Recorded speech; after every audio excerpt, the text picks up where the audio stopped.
It's ordered in Tgs&A meeting of October 21st, 2025.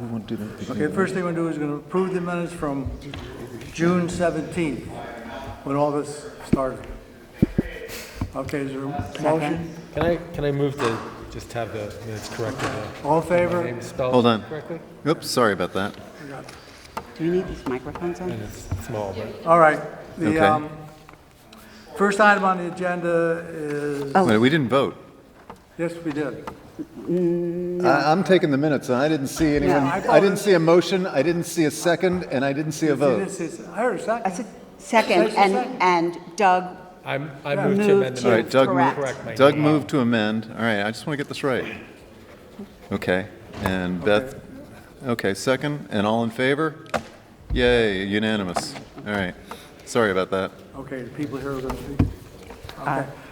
I move to amend the agenda to allow for public comment on the proposed changes to the harbor ordinances. Second. All in favor? Aye. Okay. All right. Okay. Anyone here want to speak? Come on forward, give your name. Just point of order, do we have a time frame for public comment? Like a time Well, limit? there's not very many people. Okay, just ask. We just want to get as much information as we can about what we're doing. Do they have to speak in the microphone there? Or what's Or do you want to? As captured on 79. Hi, my name is Sherry Frank, and I live at 19 Baywater with my husband David. We've lived there for 30 years. And when we first purchased our house, we had 3 moorings. We felt that that was too many, so we gave a bow to stern mooring to the yacht club, and we kept our bow mooring. After reading through this, I see that there are 2 positions up, right? The harbor master and a constable. Why are there not 2 people taking over those positions? It's my understanding that the harbor master may get both jobs. It seems like it should be 2 separate positions.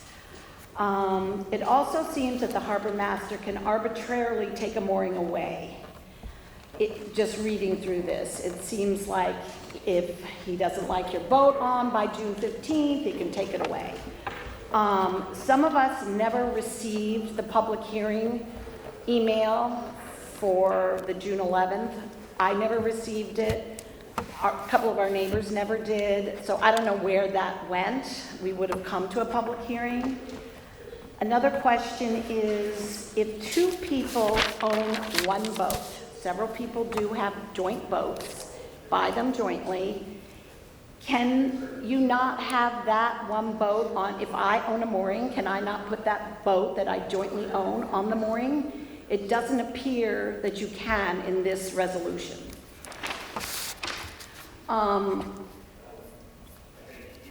The one thing is also that the harbor master wants you to use whoever he suggests to check your mooring. Does he get a kickback? I mean, we've used somebody differently the whole time that we've had our mooring for 30 years. We've never had a problem. I don't feel that the harbor master should tell us who we need to use, as long as we're using somebody in the marine world. And why do boats have to be on the moorings effective June 15th? That seems weird. I mean, you may be buying a new boat and it may not be available till later in the season. And the one stickler that I have is, why do we have to notify the harbor master if we're going to be off our mooring for 4 weeks? That seems a little ridiculous, and I find it's like a security issue. Where does that email go? Into a dark hole? Why should I don't tell the town when I'm leaving on vacation. I don't tell them when I'm not going to be using my sticker at the beach or parking. Why should we have to tell the harbor master that we're not going to be on our mooring? Thanks. Thank you. Thank you. Anyone else want to speak?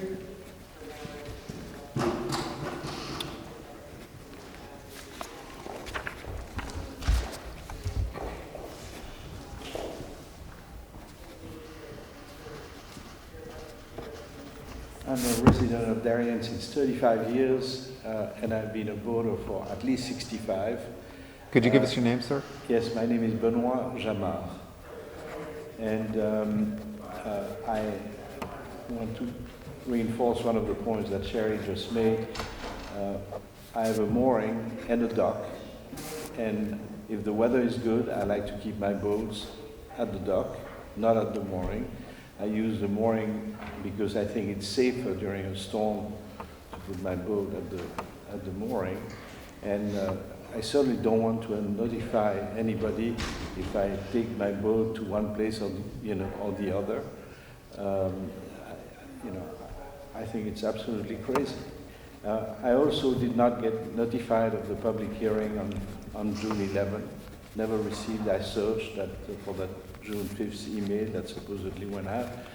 I don't understand why the rules have to be changed, and especially why they have to be changed to that extent. Thank you. Thank you. Thank you. Anyone else want to speak? Okay, I guess we'll move on. Okay. Now we can discuss the harbor ordinance. Okay. Who wants to start off? Are we allowed to have the harbor master respond to He's anything? here. Yeah, I know. Are we allowed to have him I- comment? Are we allowed to get your responses to? I actually want to speak that it, Yeah.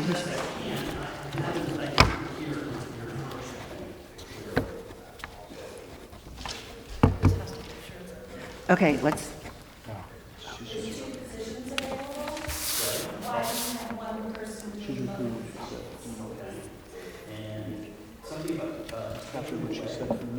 Yeah, it feels in this information that I got that the harbor master can arbitrarily remove, take you. he's trying to get the questions. Or re-sign the vote on your vote. Through what I read.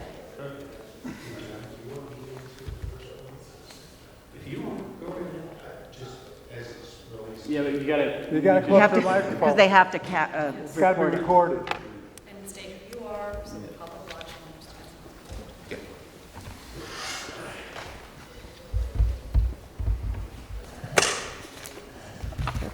Hi, my name is Flip Hufford. I'm one of the two co-chairs of the Coastal Commission. We were very involved with the creation of these suggested revisions. Let me just try to address the question about the two positions, the harbor constable and the harbor master. So there has always been, I think you're probably all aware, a harbor master position. That is a state employee position, and the state is very limited in both in terms of the financial compensation and also the indemnification provisions and other things like that that they give to harbor masters. In coming up with the suggested changes, the creation of the special constable title was done so that the harbor master could also be someone covered by the town with indemnification provisions. And so it's specifically designed to be the same person. It wouldn't make any sense for it not to be the same person. But what we're trying to do is supplement the protections that anybody who wants to be the harbor master would get, so that like a sane person would actually take the job. So that's why there's the two positions, and that's why they're designed to be the same person. Is that? Just a second. Can you answer the question on why the notification that you're going to wait for 4 weeks? What brought that about? Yeah, well, John we'll answer all of the questions, but I was just trying to answer the question regarding John's position, so Right. he didn't have to answer it. So may I But- ask you a question about that? Yeah. So I understand that the Board of Selectmen has already told you a few months ago that you have the second position, and then it's already done, and then your job description will be effective when these ordinance changes are approved by the RTM, correct? Okay. To be honest, if it's intended that this is going to be the same person, the proposed changes are very confusing and ambiguous on that part. Like, why not just then say, this will be the same person? I don't, that's not how the lawyers drafted it, I guess, is what I would say. I think as a practical matter, it's intended to be the same person. Whether it has to be the same person, I'm not sure it has to be, but it was created, the sort of The intention was legislative that history of that it it's was one that it was the same person, because what we're trying to do is supplement the protections offered to the state position. So the town, with regard to the harbor master, or the constant, Special I'm using harbor the master, yep. terms interchangeably, but I know it's the same. The town would indemnify the harbor master if someone brought a lawsuit against him and the town with regard to these ordinances or their enforcement. Correct, because they're basically functioning equivalent to being a town employee. Right, like a school board member or something like that. That's correct. And then is there a salary that the town pays this new I position? don't think there is None. monetary compensation. Okay. Nothing, just the state compensates you. Okay, and that's, okay.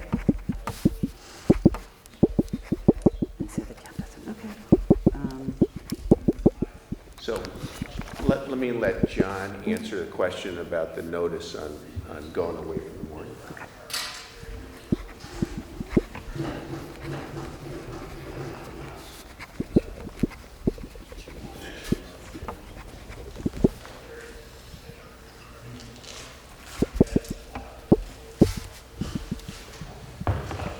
Hi, my name is John Keena. I'm the harbor master for the town of Darien. I've lived in Darien for 54 years. The arbitrary taking away of a mooring. I wouldn't call it arbitrary. There has to be cause to take away someone's mooring, many of which already exist. If you read the existing ordinances, it would give you the definitions of how your mooring could be taken away right now. All we've really done here is add more clarity to the existing ordinances. The existing ordinances have been in place since 1972, with some amendments taking place, I believe, in the 90s and then in the 2000s. They're all available on the town website if you want to take a look at those. But there are certain circumstances that would be required for a mooring to be taken away. You don't use it anymore, you've moved away, you've left it derelict, you haven't serviced it, you don't have a vessel anymore. There could be a number of reasons that a mooring might be taken away. It's not something that just happens because I don't like the look of your boat or the color of it or something like that. There has to be just cause to take away a mooring. I think you said something about people, two people owning one boat. Okay. That's what you call a partnership. And in order to keep the wait list fair to the 175 people that are on the wait list, if you want to create a partnership, it's something you do at the time of your wait list application. To allow someone who has a permit to just make someone a partner ad hoc takes that person off the wait list, and it's unfair to the people that are on the wait list. Now, there's absolutely... Is if I owned a boat jointly with Ben Mar or somebody else, and we purchased it and we keep it on a mooring. Yes, you can. There are people Can you in just Darien repeat Harbor right now that have... Can you repeat the question? If you own a boat jointly with somebody else, If you own a boat jointly with someone else, yes, you can have a mooring. You can share the permit. There's a few people already that like that in Darien Harbor that have that arrangement. It just needs to take place at the time you're on the wait list, not after you've been given the permit. Contractors, you're allowed to use whoever you want, but I need to speak to that contractor first because I need to make sure that that contractor is aware of the town's ordinances. If you, I mean, there's the potential if someone were to bring in their own contractor, the contractor may not be aware of the minimum mooring standards, which have been on the Darien website for many, many years. Depending on the size of the boat you have to have a specific size anchor, chain, rode, etc. There's a number of different components that you need to abide by depending on what boat you have. There's a potential if you just bring in the contractor doesn't know what you should have per the town's minimum standards, that you might put tackle that's too small on your boat. I had a problem very similar to that in Scotts Cove just a few months ago where somebody had originally a 25-foot sailboat and then they went and bought a 38-footer. The tackle's not suitable. There has to be a discussion and, you know, the proper tackle put in place for everyone's safety, for the safety of your boat and the safety of the other boats around you. June 15th, as far as having your boat on a mooring, that has been on the books for many, many years. It's either 1972 or sometime in the 90s at the very minimum. 20 years ago would probably be the soonest that's been the requirement. And absence is just to create a proactive dialogue in the harbor. The problem is when I first came into this role, there were many, many empty moorings in Darien Harbor, and everyone was concerned what was going on. And I came on after the COVID years. Many people sold their boats, and they never replaced them. And they just left the moorings empty. And when you have a wait list of 175 people, they want to know what's going on. It was, from what I understand, it was a dialogue that the Selectman's office and maybe other offices in town were fielding from Darien residents about the absences in the harbor. So to have this dialogue, if you're going to take your boat and cruise, that's perfectly fine. But I know in my first year as harbor master, I discovered many empty moorings. Some of them were the person didn't have a boat anymore. Some of them were abandoned. People had just left the moorings, they had left town, nowhere to be found. And other people, they were away on vacation. And some people like to cruise for a number of weeks. And in a few situations where I come up to a mooring and I see a lot of moss and growth on a pickup stick, that's an indication that the boat has not been on the mooring in quite some time. So to just create a proactive dialogue so that I understand and people don't get upset of me saying you're not using your mooring. Okay, I mean, I've found it very helpful. There's people who already have done it in town. They let me know so that there's no confusion. And I'm sorry, I wasn't able to hear your question, sir. So in the case, should I say this? Yeah. It's just better. In the case of owning a mooring and a dock, and you want discretion to move between the two? Yes, we have that going on right now, and I understand that situation. There are people who do have docks, and you know, especially in Darien Harbor, when you get strong southerly like we've had earlier this week, it's not good to have your boat on a dock. It's good to have a mooring, and I have that arrangement for a number of people in Darien Harbor. Is there another question? There was a question about why people didn't get notice of the public hearing back in June.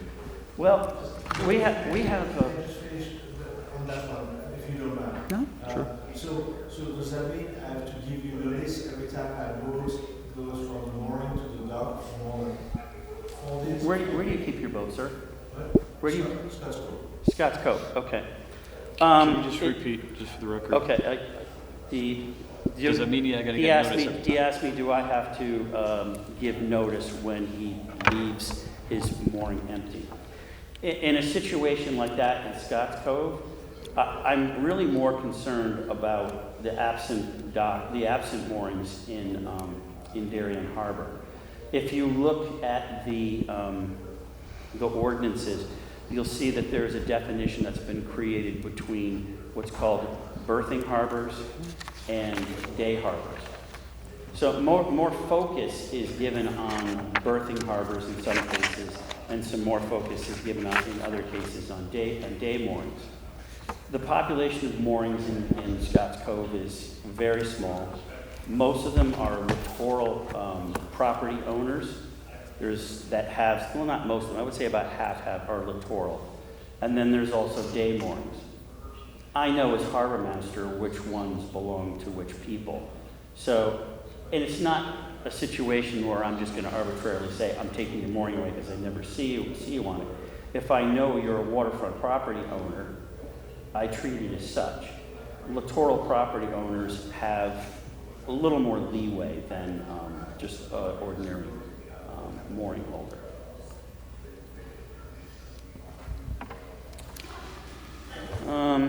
Then the other issue was about the notice of the public hearing. Notice of the public People were saying they hearing. weren't getting it. So we have, one of the gentlemen that's here tonight has a record of all of the different notifications that were given. I have a list here of all the people that I sent emails to, whether you have a mooring permit. I have to specify you have a mooring permit. If you don't have a mooring permit, but have a mooring, first off, you should have a permit. You have to have a permit.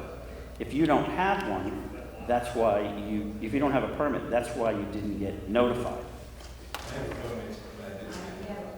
Pardon me? We have And what is your last name? Frank, 19 Baywater. Frank.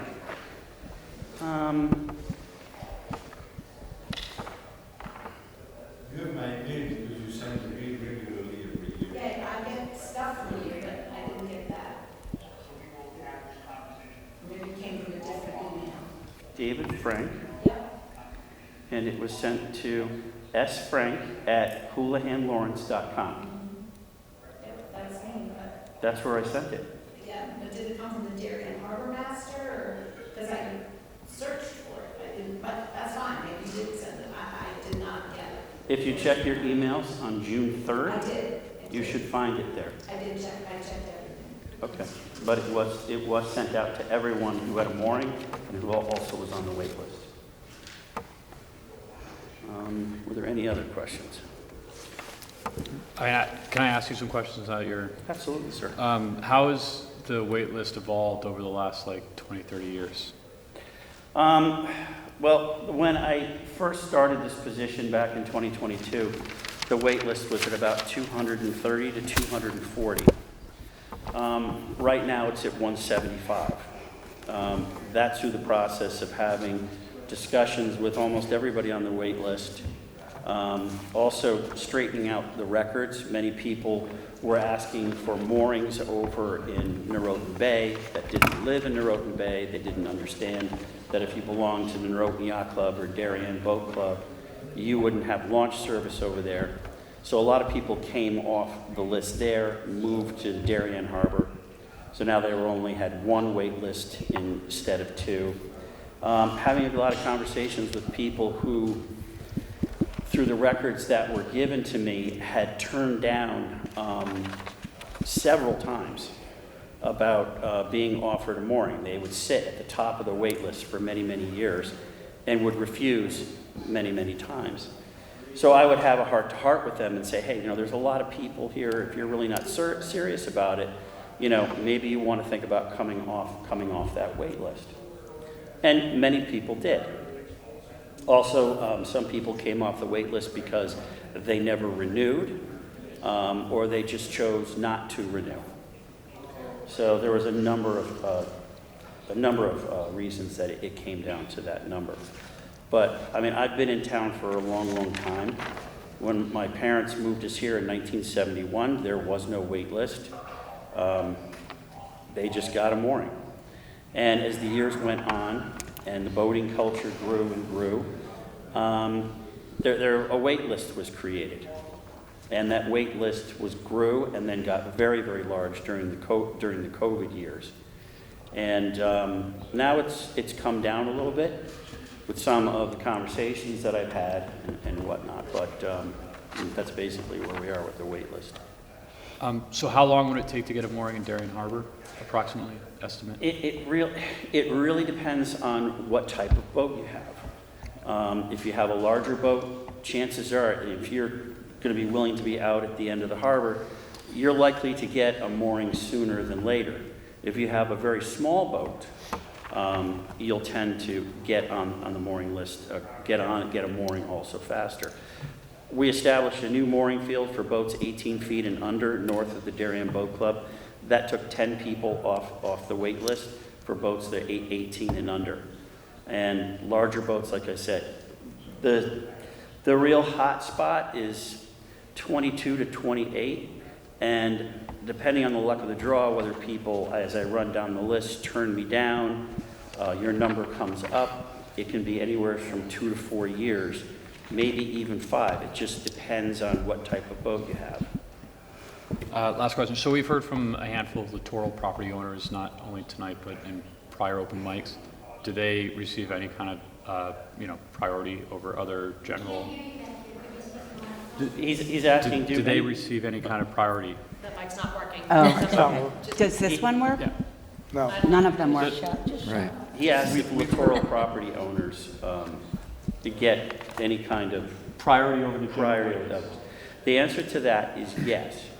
The state of Connecticut gives littoral property owners the ability to have a mooring directly in a dock or a mooring or whatever it may be in front of their property. But there are limitations to that. If you're a littoral property owner and you want a mooring and you have tidal mud flats out in front of your house, I can't give you a mooring and knowingly having your boat rest on the mud for several hours a day. So if you have a littoral property and there's water in front of your house, you don't have to get on a wait list. You're given that right away. With that said, though, a littoral property owner could not exclude someone from being in front of their home either, as part of the state laws. I don't understand, like, meaning littoral property owner, like, you could assign a mooring in front of a littoral property owner's house, whatever property. You could assign it to just a random person, and they can keep their boat there. If you own a home on the water, you have littoral rights. Right. Mm-hmm. I can give you a permit for a mooring in front of your home immediately. Right. But you said you can also give it to a third person, like a non-related party? No, I could no. If you can't, as a littoral property owner, have the expectation of excluding someone else's boat in front of your house. Like, you can't take the position of, this is my property and I only want to see a boat in front of my property. That's not one of the rights that's granted to you as a littoral property owner. Right, so a person could take their boat and drop anchor and spend a couple hours in front of your property.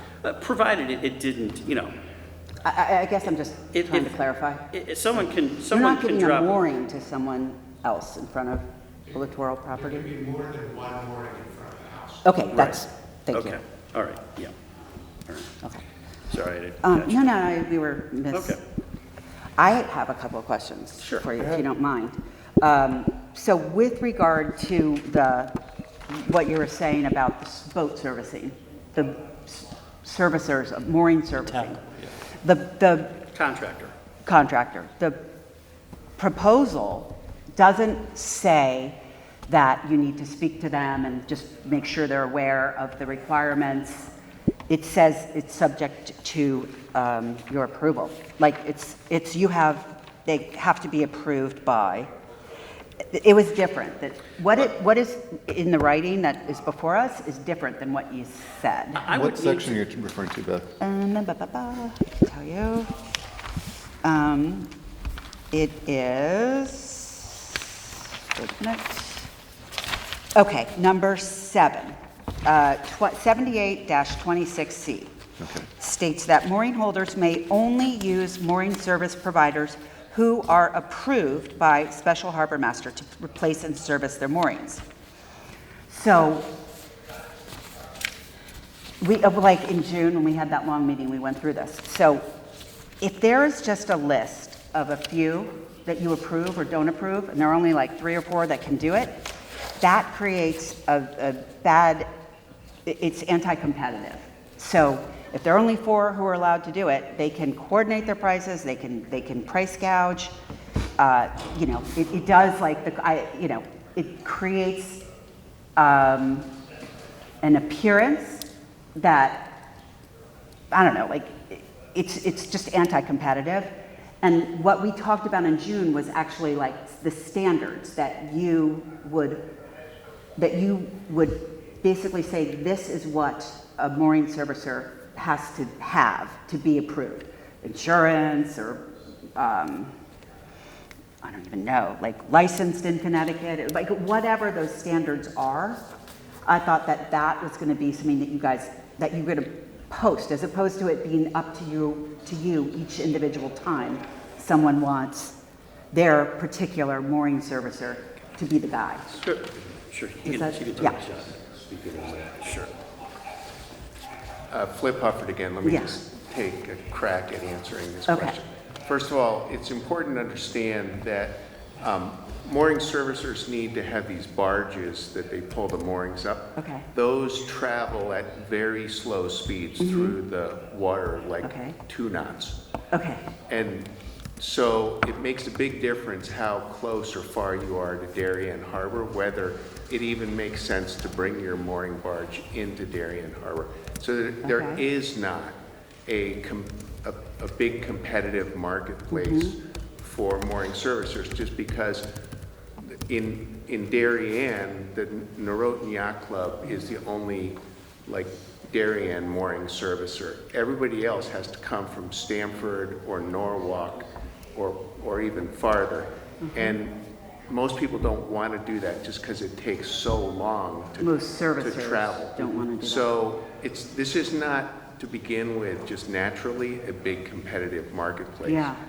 And I think the intent of that language is that we're just basically trying to make sure that the harbor master has the ability to vet people, Yeah. create a list that they're qualified, because we don't want some fly-by-night person coming in and doing the work on the moorings and then have those moorings break. Right. We've had that experience Yeah. over a number of years. So really the intent of this language is just recognizing it's a small group of people to begin with that pretty much we all know. It's not, there's no surprises here. And it's basically a list. They're qualified. You can choose whoever you want, but it's not, you're not choosing from 25 people. You're choosing from 2 or 3.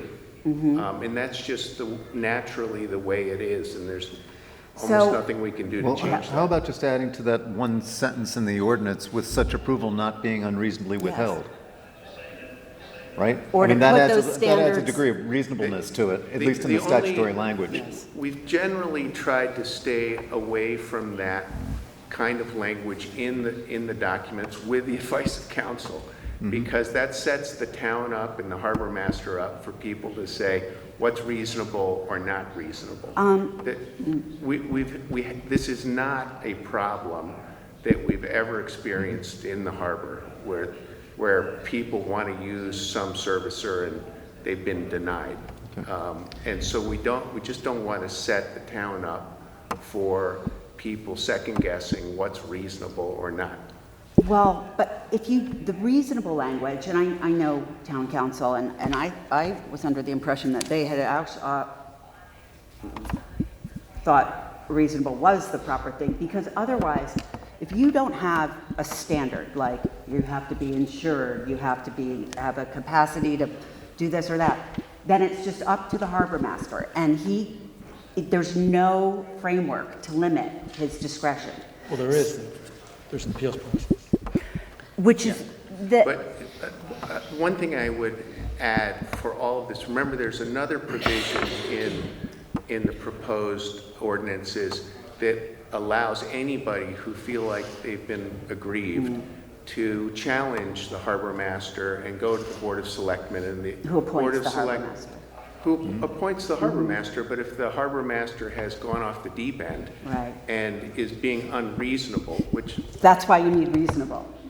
well, no, but that's also why you have a provision to allow, go to the Board of Selectmen and say, look, they're saying I can't use the servicer because his boat is purple. And Yeah. so, and the Board of Selectmen will properly do that without exposing the town to some litigation. Well, I'm not sure that No, that language that's- exposes the town to litigation, but I think we're kind of going around and around on something Yeah, that's I probably mean, not a big issue. I guess my big point is, I actually don't think this is a big real-world issue Right. out Okay. in the harbor. That's a better reason. I'll add one last thing too. Yeah. As far as approved, I need to have a conversation with the contractor to understand their capabilities. If I just, across the board, give a contractor approval, that may not work advantageously for the harbor. In case in point, I've talked to one contractor who wants to come into the harbor. We have one contractor that is in the process of leaving the harbor. He doesn't want to come as far as Darien. But the one that I was approached by, he only has a 1,000-pound anchor limitation. That excludes quite a few boats in the harbor, so he can't service them, and he can't put in anchors bigger than that.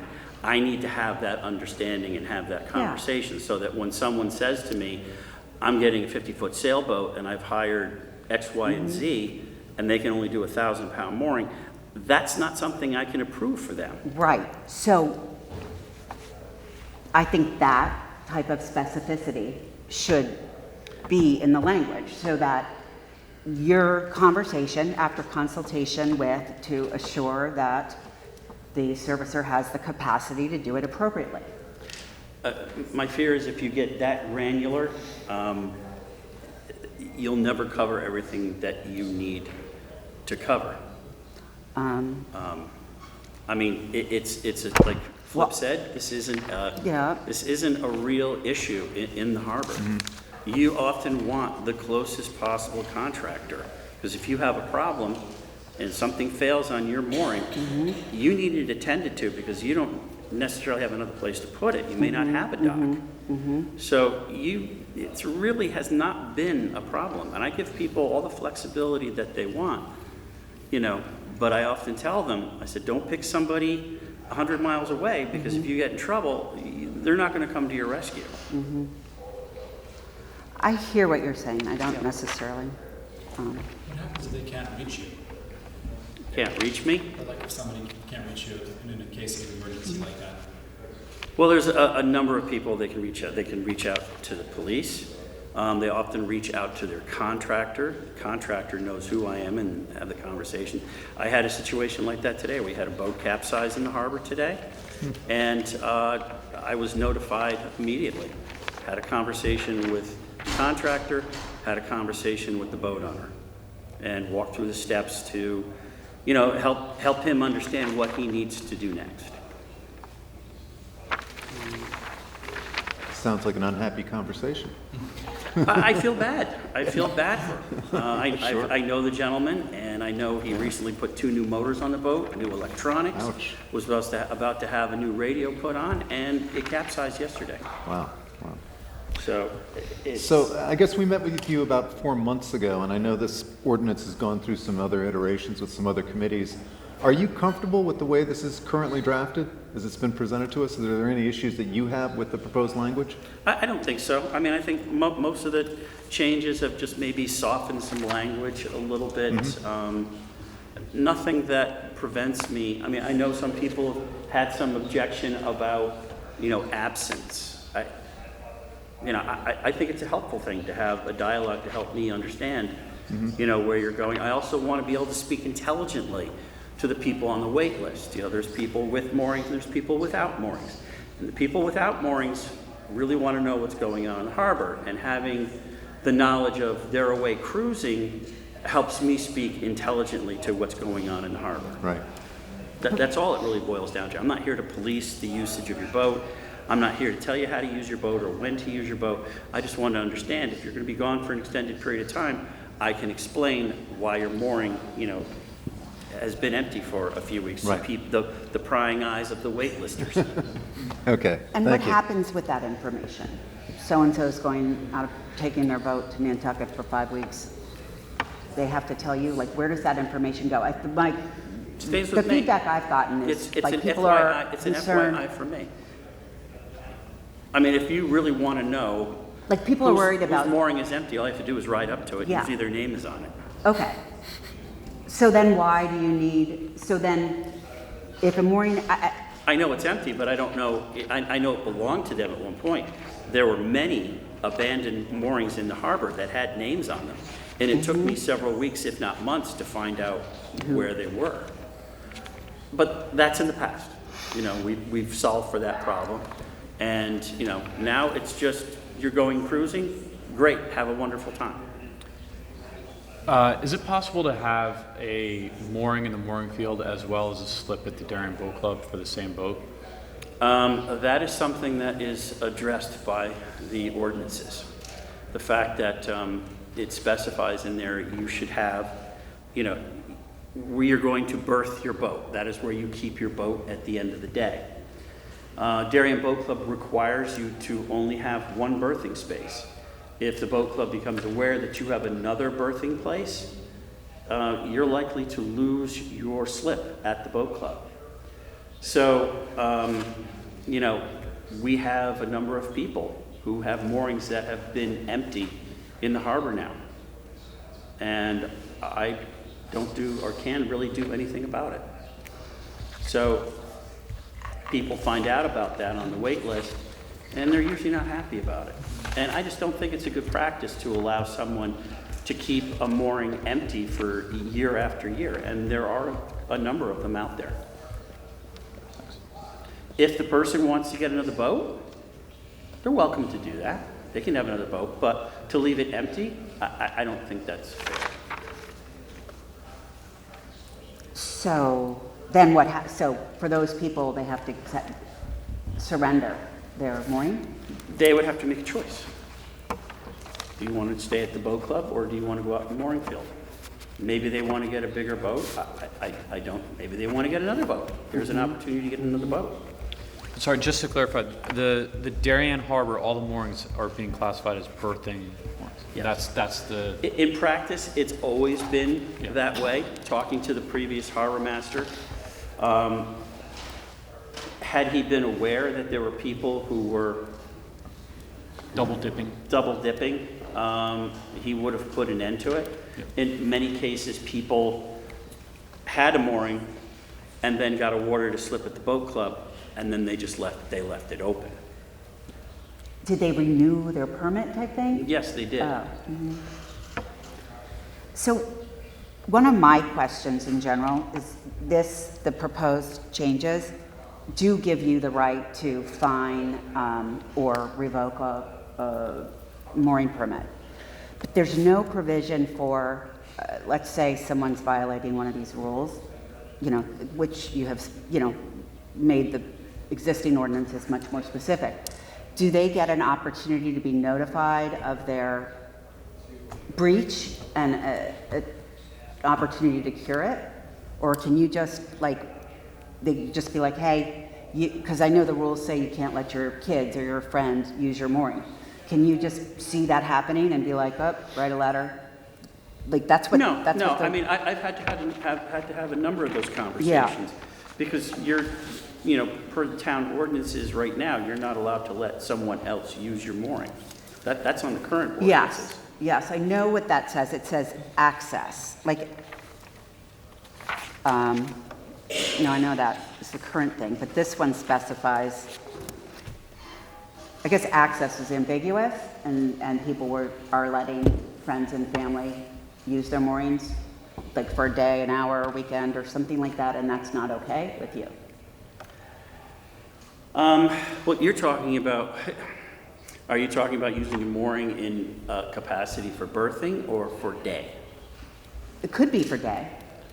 For day, that goes on all day long, pardon the pun. Yeah, yeah. In Scotts Cove and Ziegler's Cove. Okay. All right? Technically, if you read the letter of the law, you're not allowed to tell somebody that you can use their mooring. That is actually grounds for termination of your permit.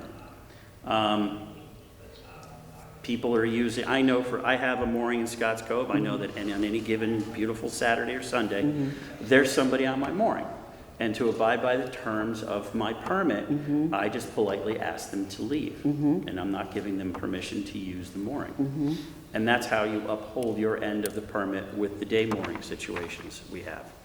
But as far as leaving your boat unattended, meaning berthing, you're not supposed to do that because that introduces a number of other problems. You leave your boat unattended and your friend has a 17-foot boat and you have a 30-foot boat. That was one of the instances I came across in Darien Harbor when I first started as harbor master. Had a permit for a 17 or a 19-foot center console. Yeah. There was a 31-foot cabin cruiser on it. It was banging into other boats in the harbor. That's what happens when you allow other people to use your mooring. And especially if you do it and then your neighbor next to you does it, it just compounds the problem. I have a question just about the very general, since we are town government structure and not really about the specifics.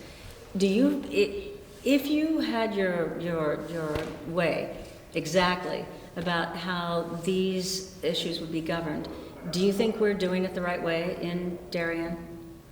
Well, to formulate these ordinances, we looked at the ordinances of other towns and the harbor management plans of other towns.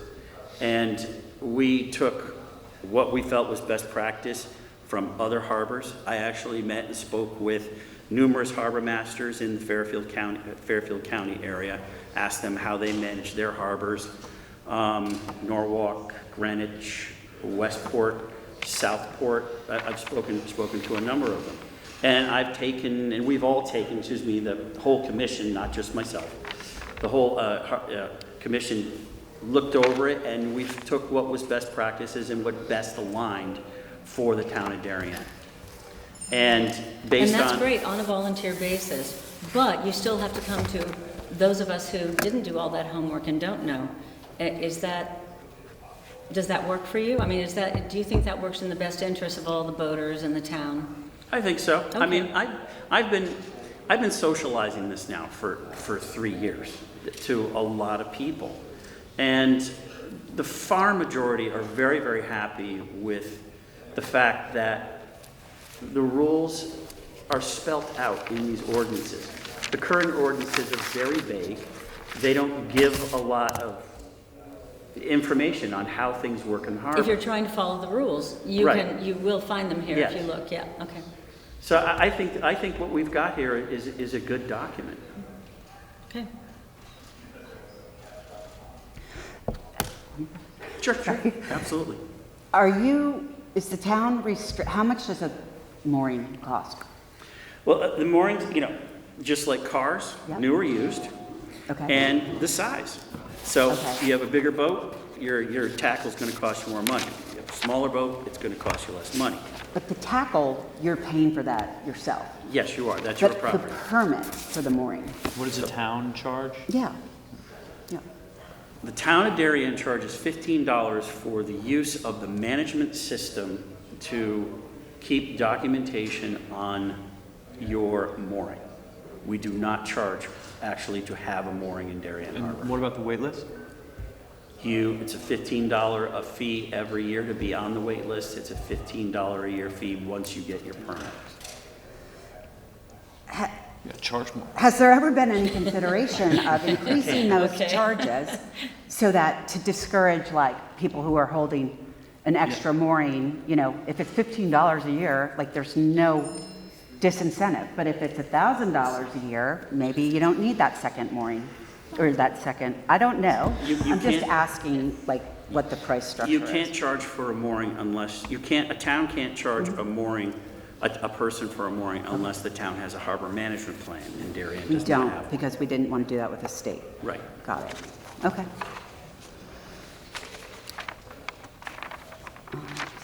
Anything else? Well, one Go other ahead. question I Go ahead. have is these proposals say that you will notify at your discretion, or what does it say? 78-28 says the harbor master shall communicate all updates to this provision, Article 2, to all holders and boat owners, and updates shall be made available to the public in a reasonable manner as determined by the special harbor constable. So that's very circular. Like, can you specify like what that would be? Like, you will email, you will contact, like, will you verify the contact? It has been proposed that, would you, Del, like to talk? Deal with that. Sure. Okay, sure. He didn't write that. Okay, you wrote I it. can, I'll let Adele talk, but I'll. Yeah. Adele Khan of District 3, Park and Rec. The Park and Rec group wanted something in these ordinances, if it was appropriate, that would say that people will get notified of changes, you know, and Yes. regularly. And so we asked town council what was the best way to do that. And the language you're reading is what town council wrote. She said to keep it under the town's auspices, not having anything to do with the state. Correct. It should be under the constable. But, okay. Did they realize, okay, that it's changes to the ordinance, which when you're changing an ordinance, it's subject to like the notice requirements and so forth. So, I'm just talking about the. Yeah, right there. yeah. Yeah, and frankly, the reason why it isn't specified, email or whatever. Yes. Is that as we found on the RTM, that when we had that in the ordinances, that we had to change it, because things kept changing about Yeah. how you notify people. Yeah. So that's why it's left the way it is. We'll be doing it by telepathy in 10 years. okay. Thank you. Anything else? Any other questions? No. Okay, any more discussion? All right, that's it. All right, thank you. Thanks. Okay. It's just, thanks. Thank you. Okay, so if there's no more discussion, you want to make a motion to accept the resolution? I will move that we accept the resolution. Second? Did you want to make that change? I want to table that. My vote would not be to approve this now. It still gotta needs vote. more refinement and work, and it needs to say what it is intended to say, and it needs to be more specific. So I would not support that, but I think the motion's on the table, correct? We have a second? Okay, this is the. Right, but this we can still have more basically is for discussion. the- Right. We can debate the motion. The ordinance part of it, because then we're going to have a second part resolution for the enforcement and establishing the police, and that's a separate issue. Okay, you ready to vote? All in favor? Aye. Aye. All opposed? Okay, the motion carries. Okay, now the second provision is to have the harbor master is going to be the special constable, and police also will be able to enforce these. so the police already can, correct? And it's just adding the harbor constable. It's giving him the police powers, right? I assume the police had it, but I don't know. According to the existing ordinance, they have There was it. a definition of state versus local, and there were things there were categories of enforcement that they could not enforce. It was up to the state to enforce, and we discussed that we needed to let them have that, but I'm not sure what I'm not sure how that squares with state requirements. So, I mean, we did discuss this, and we agreed on this language This because language? we Okay. wanted our local guys to be able Right. to do what they reasonably, I mean, it's just common sense that they can't just tell somebody they have to do it, if they have to be able to enforce doing it. Okay, so we have a motion and a second. All in favor? What's, Whoa, whoa, what are whoa, we whoa. moving here? Yeah, well, Enforcement, The local enforcement enforcement. issue. which ordinance is this we're talking about? This is not the charter amendment, or? No, this is here. It is the charter amendment, all right, yeah, no, it wasn't clear to me.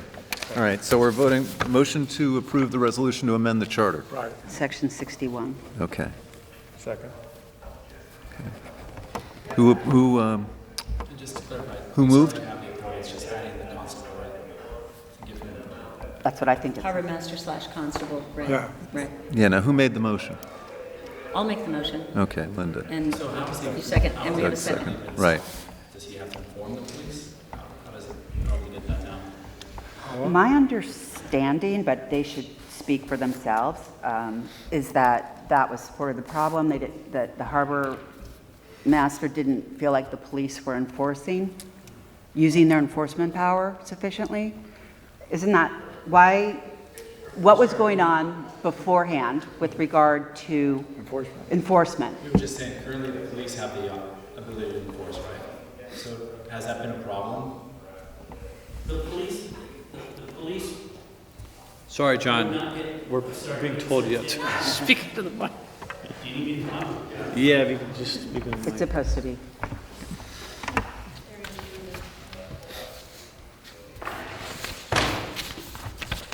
So, as far as the day-to-day, the Marine Police do not get involved in what I do. It's my understanding with this constable position, I don't know if I believe there's something there written about levying fines or something like that. I believe, I could be mistaken. The heart of the matter is the enforcement of the mooring ordinances is where the enforcement resides, not being able to give someone a $25 fine. I mean, it's just, it's really inconsequential. Does that answer questions? Wait, so the police can only give a $25 fine? I believe, yeah, the Marine Police can give out fines. And right now, you can't. No, I cannot. But now, with this amendment, you will. I could. Yeah, this will give you the same powers as the police, harbor police, or police, right? Do we have a separate division of harbor police, or it's just really the Darien Police Department? Well, Darien Police Department, Marine Division. Okay, Marine Division. Right. Okay, thanks. Okay? David, we have a We have a motion? and a motion, Yes. we have a second. Right. Okay, all in favor? Aye. Aye. All opposed? I'm opposed. You're opposed? Okay, the motion Okay. carries. Now, I have a little issue here. On the next item on the agenda has the sewage to dispose of. We disposed that to Stanford. Stanford changed their zoning regulations to allow more multifamily housing in Stanford. So there's going to be a squeeze on the treatment plant. So they're trying to reduce the volume going to Stanford. But a lot of people, well, I'm told that there's both by officials and by contemporaries, that there's been a lot of use of the sanitary sewer for the sump pumps.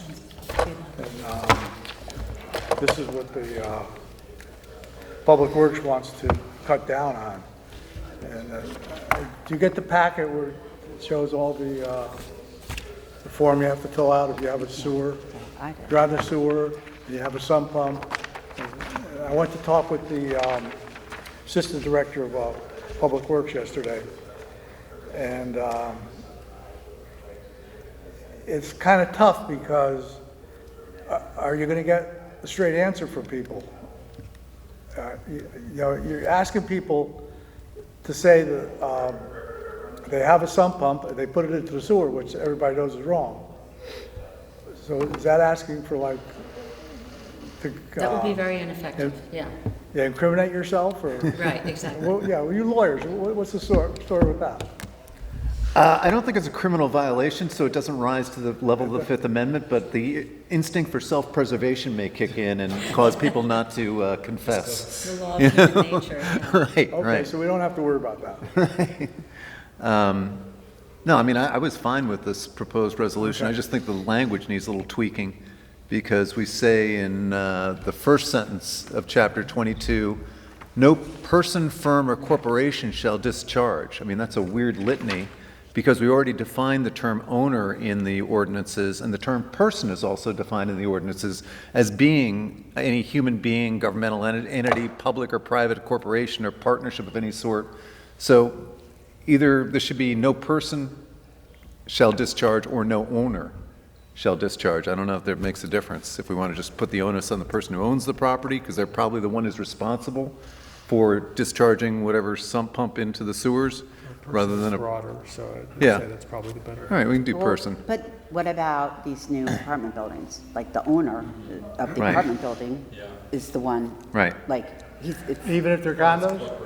whatever, condos. Well, the owner of the To hire condo. somebody, Yeah. it happens, and so there was kind of Condo. no person, I mean, It would be the who's the violator? owner of the. It'd be the building. condo association would be the owner of the common spaces, I would think, or So that would whoever. still the cover common- I think either owner or person is fine. I just think person, firm, or corporation is just a weird litany when we've got these That's true. defined Firm and terms. corporation at least are the Yeah. same thing to us. But really.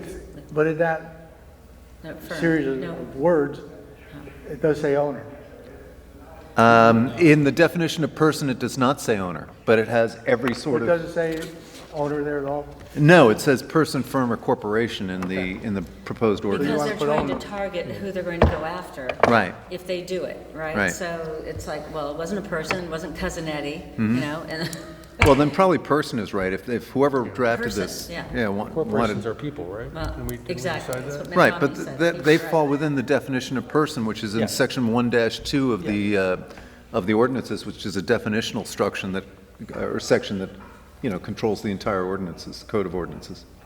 So do we have an issue, the way it's written? Yeah, we should delete Just the to say no term. person, rather than also firm or corporation. Yeah, I mean, who wrote this language specifically, just out of curiosity? Who wrote it? Yeah. The lawyer. The Okay. town council? He went through the whole thing. Yeah, well- so, he must have thought all this through and decided that you just have to give people no recourse. You're guilty and, I mean, because you are a firm, you're a corporation, I mean, maybe, I mean, We could amend it. I would just delete the words firm or corporation because they're redundant of the definitional term person. Yeah, Right. correct. well, except somebody, well, Under no the definition. person. So who gets out of it if it Also, doesn't say a firm or corporation corporation? can't actually press the button. It does require a living. Well, but breathing the term, person to but the actually term press the button. definition includes corporations. Does it? The person is defined as means any human being, any government or political subdivision or public agency, any public or private corporation, any partnership, any firm, any association, any other organization, any receiver, any trustee, any assignee, or other legal representative of any of the foregoing or any other legal entity. It's much broader than what we just have here. So then take- We should use the term person. Okay. Okay. Right? I mean, we already Condense it. used it, so we don't need the words firm or corporation. I'm sorry to get on a high horse here, but it's just you're absolutely redundant. right. And it was really your passion about it that got me, right? It's like no person. So that would be an amendment to the resolution. Yes. Okay, so. There's one instance of that in the first I need a paragraph. motion. First and then in paragraph, violations. and in the section of violations and penalties. I move to make that amendment. You want to move it? Second. Someone seconded it? Move the motion? Second? Yep. Discussion? All in favor? All right. Okay, it's unanimous. Okay. In general, when I read this, I'm like, this feels like it's coming out of left field. And I think like, all of a sudden sending us people requiring them, and then if they don't fill it out, it's $250. Like, generally, I think people are gonna be like, I can't deal with this. If you wanna fine, I'll pay you $250 not to have someone come in and inspect my basement and tear up my floors and they want pictures of your connection, and, you know, it's big ask, and it seems like there's some context behind it. It just seems to me that this would be better, like, couched or just done as almost a public awareness campaign. We're asking you to be mindful of this, like all permits that are issued should be, you know, making this part of the permitting process, like new permits. But I don't know, in my opinion, I think this is a little bit strong. You know, like in my situation, I had a sump pump before I was on the sewer. Then the sewer came by my house and I got the hook up. So that wouldn't have been. Right, I don't think people necessarily know. Are you grandfathered in under that No. circumstance? You're No, automatically in violation of it? It's still or- possible for me to hook into the sewer for my sump pump Yeah. if I want to go back and run all the connections. It seems like it's something that would be a great expense. I'm not saying Oh, that it could be great they expense. should not be doing it, I understand, but a lot of people aren't aware of, like, where their sump pump is attached anyway. So in general, I just think it's, before just slamming everyone with this, it seems just to make more sense to me to raise awareness. The reason why we're doing it, which is because we pay Stanford to process our sewage, and it's by volume. And so when sump pumps are putting like groundwater into the sewage, it raises the cost to the town. Right. So that's, and also I think there was a settlement type thing with Clean the Sound, it was a consent decree or a settlement. I just think like that could be communicated first to people to raise awareness before you start saying. But the sewer commission has been trying to raise awareness Right. of this for years, and no one pays any attention. Well, and there Okay. you go. It's There just you like go. you were saying, as I mean, you were saying let's talk to earlier, Craig no Flaherty. one's paying attention to what the changes are to the, I mean, even though they're noticed, they're not paying attention to changes to the harbor ordinances. And so there you go. That's going to be a large percentage of the town. $250 isn't going to get anyone's attention. That's my feeling, is that I would raise it. I would up that ante. Per violation, that could get your attention. What does that mean? Per day? What is a per violation, discharge. though? What constitutes a discharge. violation? Also, One single, I believe like every so. day, every minute? What is that? It's a sump pump. It's a I mean, discharge, right? well, but they that's don't constant from a constantly house. pump. No. Like, so you could have a sump pump that Oh, never pumps. Or you could So, have a sump pump that constantly pumps. yes. If you're in the wetlands and there's a high water table, couldn't the sewage company actually monitor that flow better? they just Probably know not that at it every increases. entry When there's a point. storm, they know there's an increase. Okay, fair But enough. if it's a serious problem, I think you charge people more money, and Yeah. that gets their attention. Wouldn't that Like, just be the way to do it? I think so. It does It's say like, that. oh, well, you owe us $1,000 as opposed Yeah, to, if or somebody- 10,000, or Yeah, but I don't whatever think the you number is that can. gets I somebody's think under attention. state law, we can only impose fines up to a certain level. I think 250 is the level. It Krista is? might know. It also says the maximum. I think that's an answer you guys should have before approving that. I agree. Personally, but Yeah, I don't know what the number is, David. I think it's a good question. I know there's a level that we can't charge a fine above. No fines for violations of our ordinances in the town. Well, okay. So 250, is that, we don't know. I don't know what the current max is. I'm reading 150, am I reading the wrong? You're on the wrong one. It does also mention or the maximum allowed by, I'm assuming, the state or some Oh, other that's a statute. good one, because then we don't have to go back and rewrite this. I mean, if Well- we say the maximum allowed, and then we lobby the state, that it's like, we're not solving our problem with $250 fines. I think this is a lot to just slap on people and all of a sudden. You do? Yeah, to approve this next week and then tell people you have to fill out this form and I mean, Well, get someone in your house to verify, where your sump pump is attached and. Can we just put an effective date on it that gives the, it's like, here's what's coming at you a year from now, or? Yeah, I think Can we do that would be better than just trying to. Maximum allowed by law, though. I don't Because, know what mean, that seriously, is, and we should Think know. about what could happen. thinking about what could happen if, I mean, with all the, I'm just thinking of these crazy number of apartments. Yeah. Adding on to our system that is simply not built to do it. Right. I think we need to get in front of that. I do. Apartments adding sump pumps? They're don't not know. supposed, so they're not No, supposed it's to. gonna That would add be more I to don't the, know. Are they prevented to what from we're doing pumping it? to Stanford. It's going to add more discharge generally, and then that makes the sump Stanford only pump. takes so much. Wouldn't they have to just pay more to deal with the sewage, or wouldn't they add to the? Well, they're not adding it, they're not necessarily using sump pumps, but the excess inflow into the sewage system is going to max out the capacity, and the sump pump water coming through, which shouldn't be in there in the first place, is just going to exacerbate the problem. Well, it's a problem. Sorry. Yeah, I was just, Yeah. is it a problem that the town needs to get more funds to pay for the excess sewage, or is it more of a problem that there's just too much water going? I think it's just too much water. Maybe we should ask Craig Flaherty to come in and talk with us about this, because, this is something he's very passionate about and knowledgeable Who wrote about. this, and what committee does this derive from? Probably Sewer Public Commission. Public Works. Public So they wrote this, they've discussed it, they've had meetings about, I don't think they have. I think that Where did that this came come from? from a town employee. Probably the Sewer Commission is probably the impetus of it, I would think. They're the ones that I know deal they've with been talking about this for a long time. And if they've been talking about it and wasting time, if they're not wasting time, they see a real problem on the horizon. I think we should pay attention to that. And I just don't think this does it. I don't, it's like they're operating under, they probably know that $250 is the maximum fine they can levy. So I think we should know that. And If that's, if yeah, that- I if guess we that should is know our what it limit- is. If that is right? our limit, then that's our limit. But then maybe we want other recourse. Can it be $10,000? Because, Before we I end don't up know, with I just sewer think that backed there are a up in lot the of, streets of Darien, that's all. seems to me that there are a lot of people in town who, like, this could impose, I'm not saying that, I understand they're not supposed to be attached, but they might not even know it. And to cure it in such short time frame can be very expensive. For some, it's all relative, right? It's Okay, like a yeah, vertical, to make it like, just to be kind of like vertically equitable.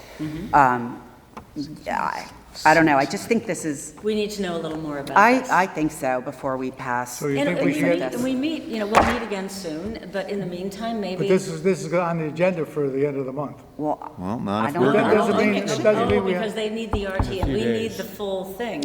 Yeah. Well, then maybe the thing is to let them, I mean, they know what they need, and let's let them have it, but then let's come back to it, and it doesn't mean we can't amend again. no, I think you're mistaken. Just like the coastal ordinances, we just voted on and approved, and recommended to the RTM, those.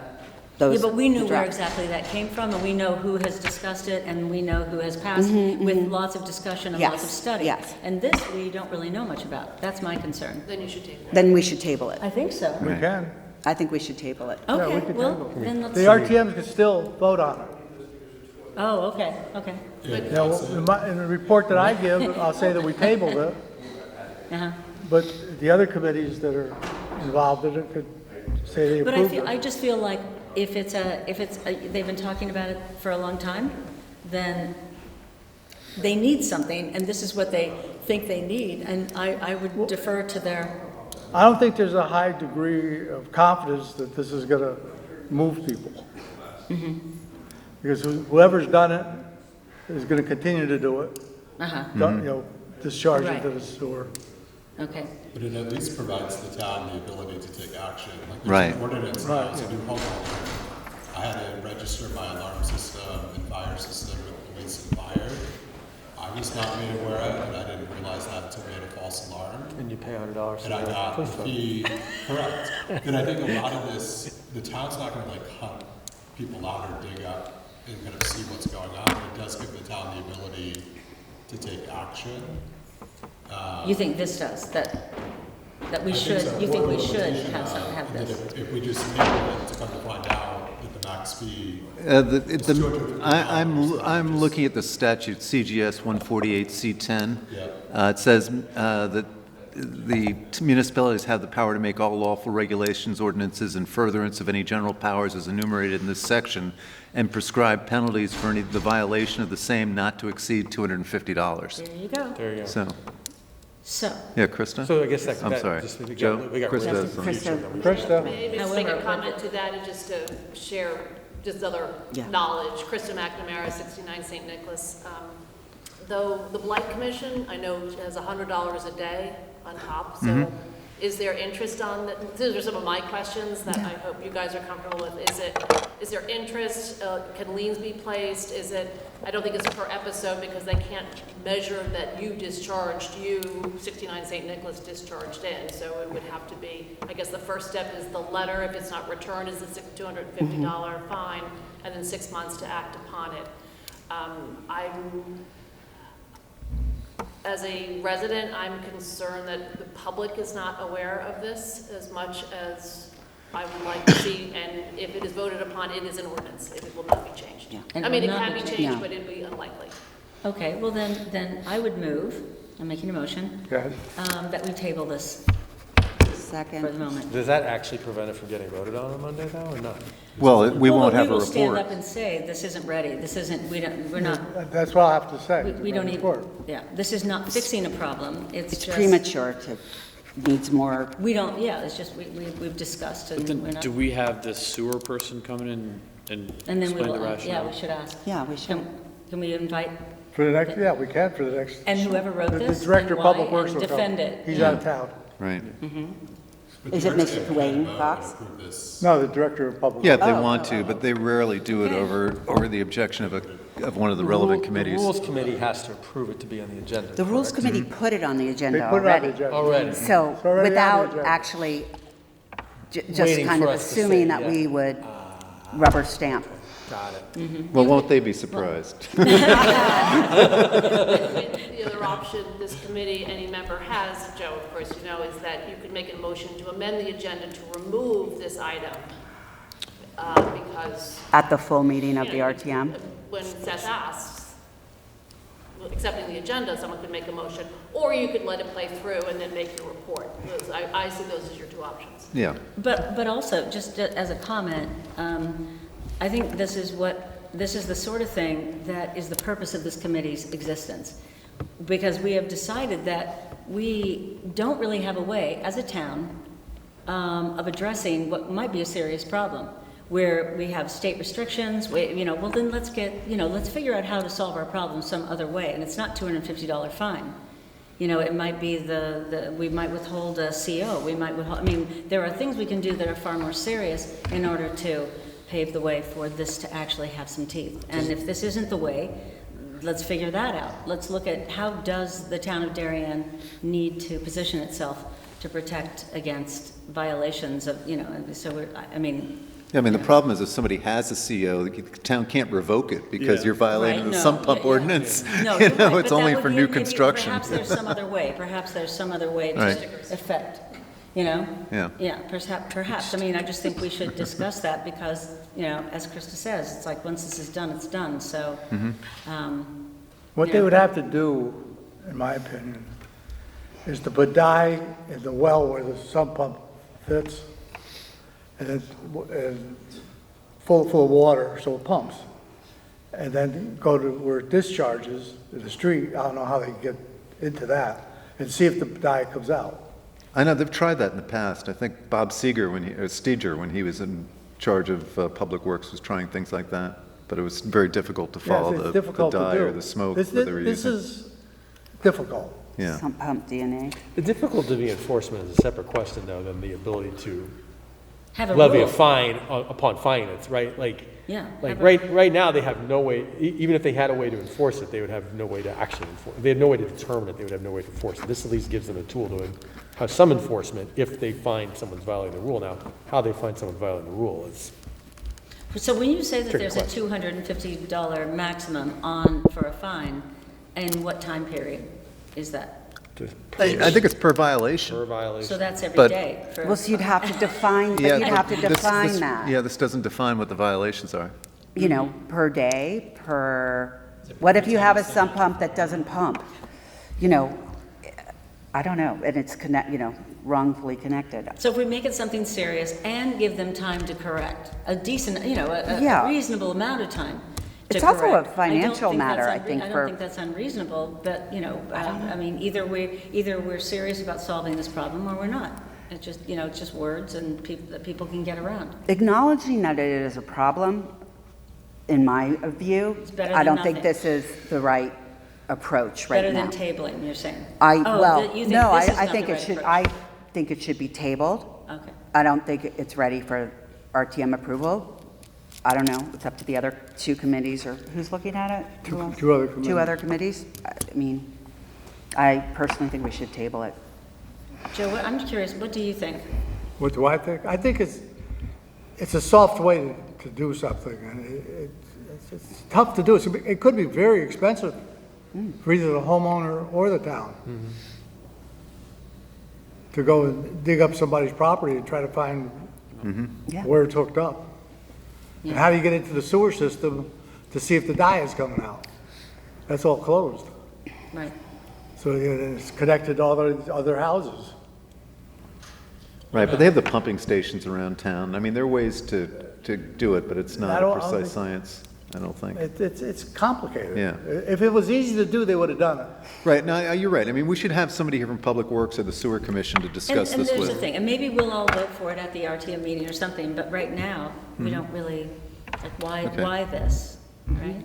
And, yeah, I don't know. So should we vote on the motion to What's the table the motion? resolution? And I also imagine a lot of people may not even respond to the form, so that means they get a bill of $250, so that's just generating revenue.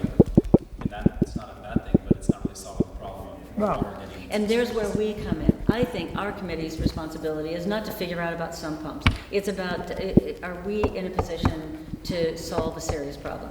And do we have we can't solve, we can't charge, you know, we have a state limitation on this. Everybody's working within the structure, but are we here to change the structure to, you know, or are we not? So that's why I would table and think about it more and find out from people. And if it's put extra funds to help solve the situation or not, that's more than just a. Right.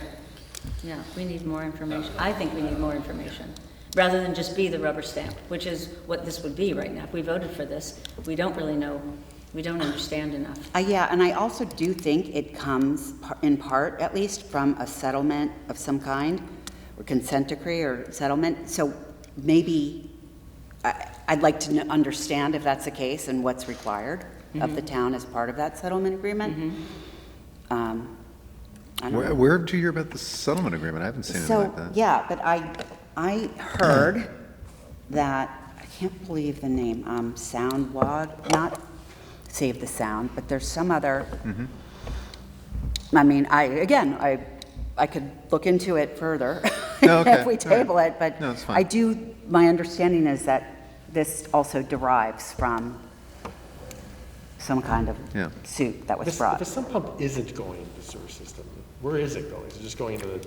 Well, I well? think then it would go into a dry well. A well? They could go, no, they don't or mind if you just have it, go like, to go out the on your street. lawn. Right, Okay. right. Just go out on your lawn. Okay.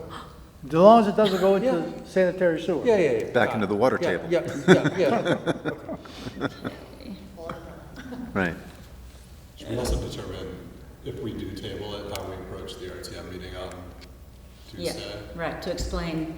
Like whether or not we Concerns. want to Yeah. object to, at the beginning or the onset of the meeting, because I think that's like a much bigger statement than just Yeah. traditional committee meetings when it comes to a vote. Well, and also, it could be also an explanation that we voted to table because our questions that couldn't be answered, and now, since then, maybe we have found those answers, maybe we haven't. but When did you maybe get we this need from the to- Rules Committee? Are we allowed to When did I do communicate what? with When each did you other, get this from the Rules Committee? You know, no, we can't. What We have day? to be in this, in an How long open have we public had it? meeting. A while ago. So, Huh? it's- yeah. It must have been a week. A week. So basically, the Rules Committee sent this to us, and they put it on the agenda, and they expected us to turn around in a week. Yep. I think that's the angle. I got we it should after the rules. take. Yeah, I think the angle of this, we didn't have enough time to consider this in any real fashion, right? That's fine. We have a lot of Also questions. raise the objections that we've had, which I think are sound and bounds. I think the ability, like, we got this a week and we couldn't act on it. It's like, why couldn't you act on it Because we Or were does it the at least opinion. inform the wider RTM body? Because we want to talk to some of the experts Yeah. who are behind this. That's the thing. That's our job. That's what we're asking, where did this come from? Who did this? We don't, and we have no background at all. And that's not the right way. And what that's going to really solve it. It's not the right way to ask people to vote on anything. is- So that We maybe were able the to do this rules with the harbor committee, one. Even though I sympathize, this might be a huge problem, but if it is, then it needs, where are they? Where are the Proper people? attention. Where is the explanation? maybe the rules committee would amend their agenda if they know we tabled it and that we want to look into it. Joe, can you just give the rules committee feedback to this, to this? Well, the rules committee doesn't meet for another, Well, the couple people, weeks. there's people, right, like, on the rules committee say, hey, like, we have a problem. Yeah, we don't Before- understand. We don't, I know No, there's like I think we office in just the do it last- at the RTM. straightforward way. We'll report that we tabled it because I mean, they're talking about sewer overflow, so you It don't leaves a really lot want of to vote questions we against want it, but answered. we don't know what that even means. Yeah. Yeah, just we had questions that needed Yeah, to we be have addressed, questions and we'd that aren't like to answered. And there's discuss not them enough with time. someone from the sewer commission or DPW to make sure that this is the best way to address what appears to be a serious problem. We just, Well, and the best way for the town of Darien to organize itself, to handle, to approach it. That's the question I have. this has been going on for years. Yeah. And all of a sudden, it's a big issue right now. And with It's no, immediate, yeah. it's an immediate issue. Uh-huh. It's been going on for years. Well, and It's that gonna go out for and more that years. worries well, me. the problem's going to be is that, we're having a new RTM elected in November, so we're going to have to reconstruct ourselves and, we may have a different TGS&A committee in November, but, that doesn't stop us from having another meeting and dealing with it then. No, that's right. I mean, if it's urgent, we'll meet again, right? We can Yeah. do that. So, We'll meet again when? when we know more. When we can get all Well, this. it'll be in the won't- next we won't term, meet so. Oh, it'll We automatically. probably won't meet before Yeah, the okay, all right. the Well, RTM meeting. Yeah, you will. Right. So David, we got a motion to do this? Yeah, we have a motion to table. Was it Doug was first and Beth was seconded? Or no, yeah, no, I Linda. made the motion. Linda made the motion and I Beth don't know if seconded. Do we Right. have a second? I'll second it. Okay. So we need a vote. Okay? Ready to vote? All in favor? Okay. It's unanimous. So our report will be, You will Table. get the wrath of the rules committee, yes. okay, now this last item on the citation ordinance for the P&Z. At 6:45 tonight, I got a new New version? where is it? Memorandum. It's 3 pages long. I haven't read it, but I'll give you all a copy. Do you want to Are read you it? talking about zoning citations, this document? Yeah, the citation. You sent it at 6:35 tonight. I got 6, Oh, I didn't get I it. was late and I was still printing. 6:47. I don't know about that. All right, we didn't know. Do we know if there are any substantive changes to the language of the ordinance from what we reviewed? Well, I'll From what was sent to us, or I just? haven't read it yet. Okay. So then I think you have to Wait a minute, table let me it. see if I Resolution, can- the well, resolution is the same, yeah? Oh, is the memorandum different? I mean, if you like, we could table this too. I think this is important, I think. You want to read it? I think I don't this- have a copy this of it. comes- I know, I think this- I'm I mean, I was sorted fine out. the way it was written, to be honest. Let me see if I can One, run a quick two. red line. I So need the more room. existing, was there an existing? So They I sent had us a one. conversation with one of the members of the P&Z board about this yesterday, because I know him, and basically the issue is, they have no enforcement mechanism. People are violating Right. the zoning ordinances at all.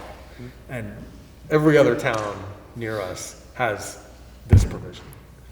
And this is for sort of people who have, not somebody who made a mistake. This is for people who are deliberately just sort of defying Brazen. rules. Yeah, brazenly, right. And this allows the city to do something short of bringing a lawsuit against the person, because that's really expensive. So this is a smaller step.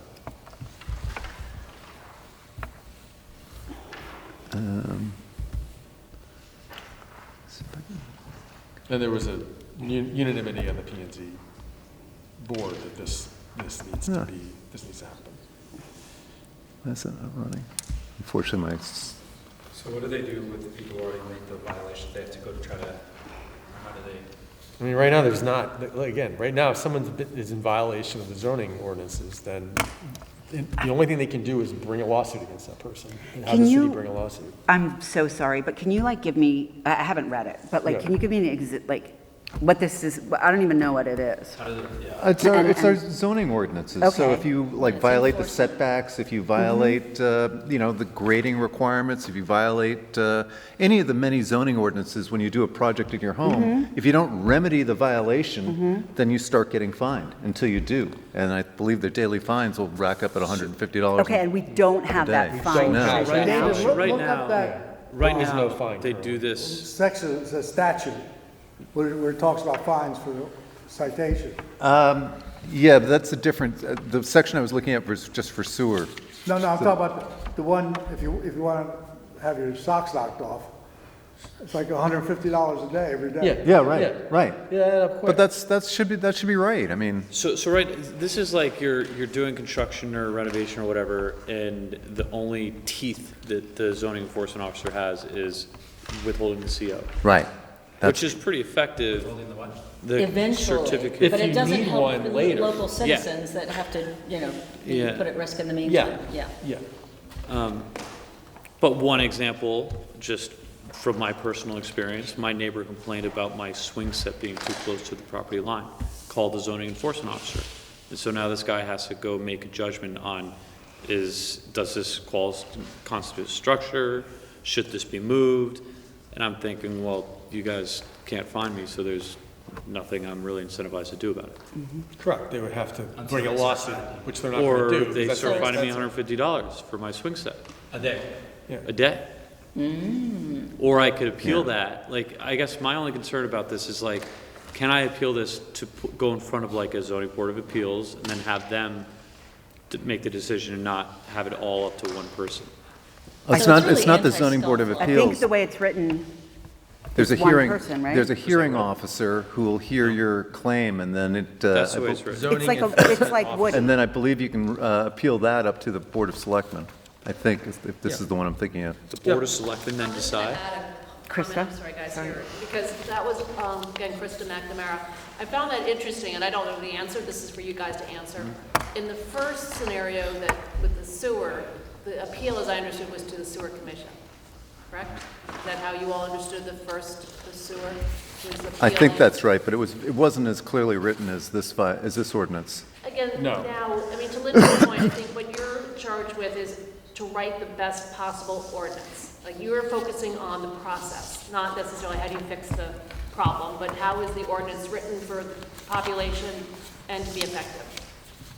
So the appeal body, as I understand here, is somebody else, and not the zoning board of appeals. And I know that was questioned by the zoning board of appeals gentlemen when I watched their meeting. They're like, well, what is the appeal process, and if someone appeals, to whom are they appealing?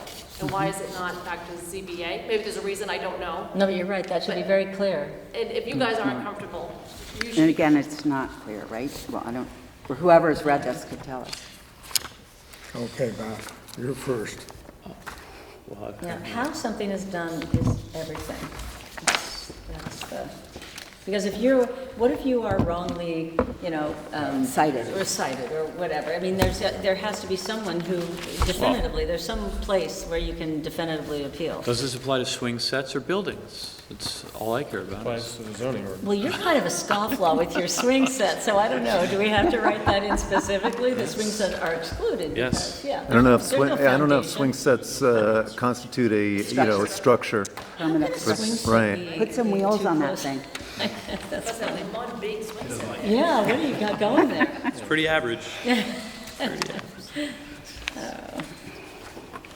David, you didn't go there.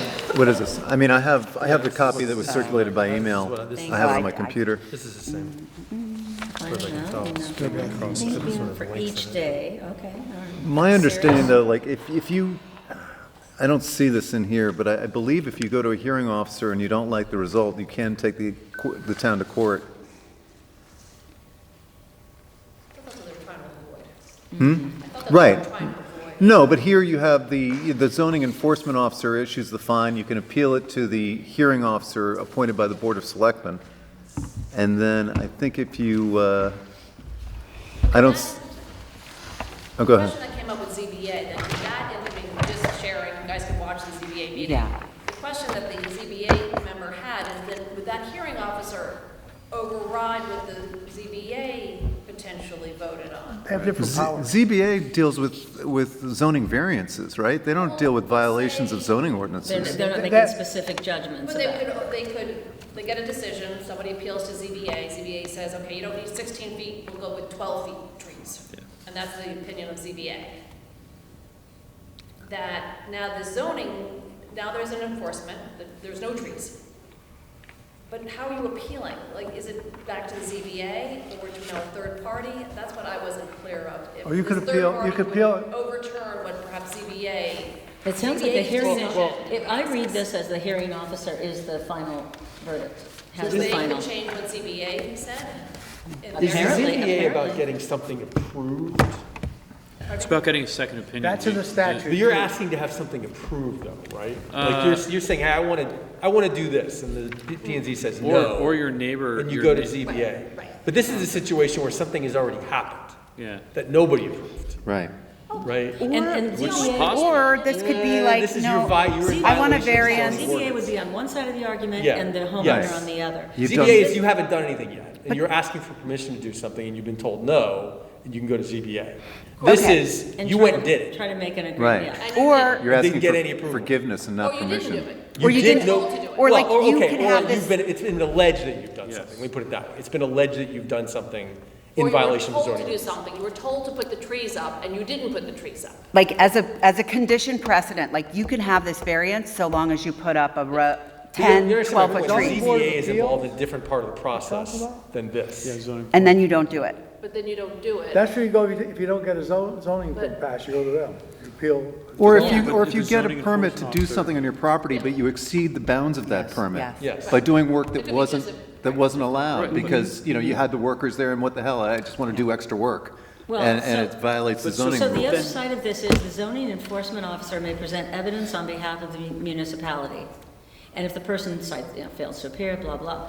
But the hearing officer shall conduct the hearing in order and form and with such methods of proof as he or she deems fair and appropriate. So that would be the zoning enforcement officer presenting evidence against the homeowner. And then the hearing officer shall announce his or her decision at the end of the hearing. And if the person cited is found liable, the hearing officer shall assess fines against such person as provided by this ordinance, which is $150 a day. So a hearing officer has to be the court of, I mean, that's the So that's final. gonna be the final arbiter Yeah. of this, okay. And he or she is appointed by the first First selectman. selectman, right. Could we make this so that like the fines have to be like signed off on by the like, what is it, the Board of board of, the planning and zoning board, right?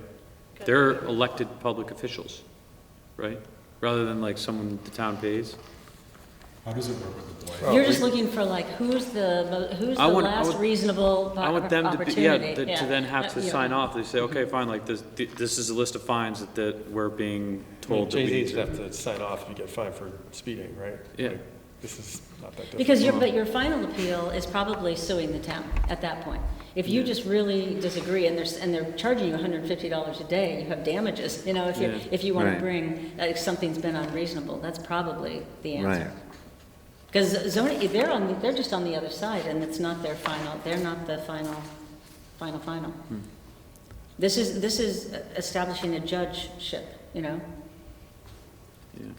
Hearing officer. And this is actually how the sump pump ordinance should be written, you know, with the sort of procedural setting for how you yes. No, set yes, fines yes. up. Well, yeah. again, I think this was patterned very closely on laws that already exist in other towns. Elsewhere. Right.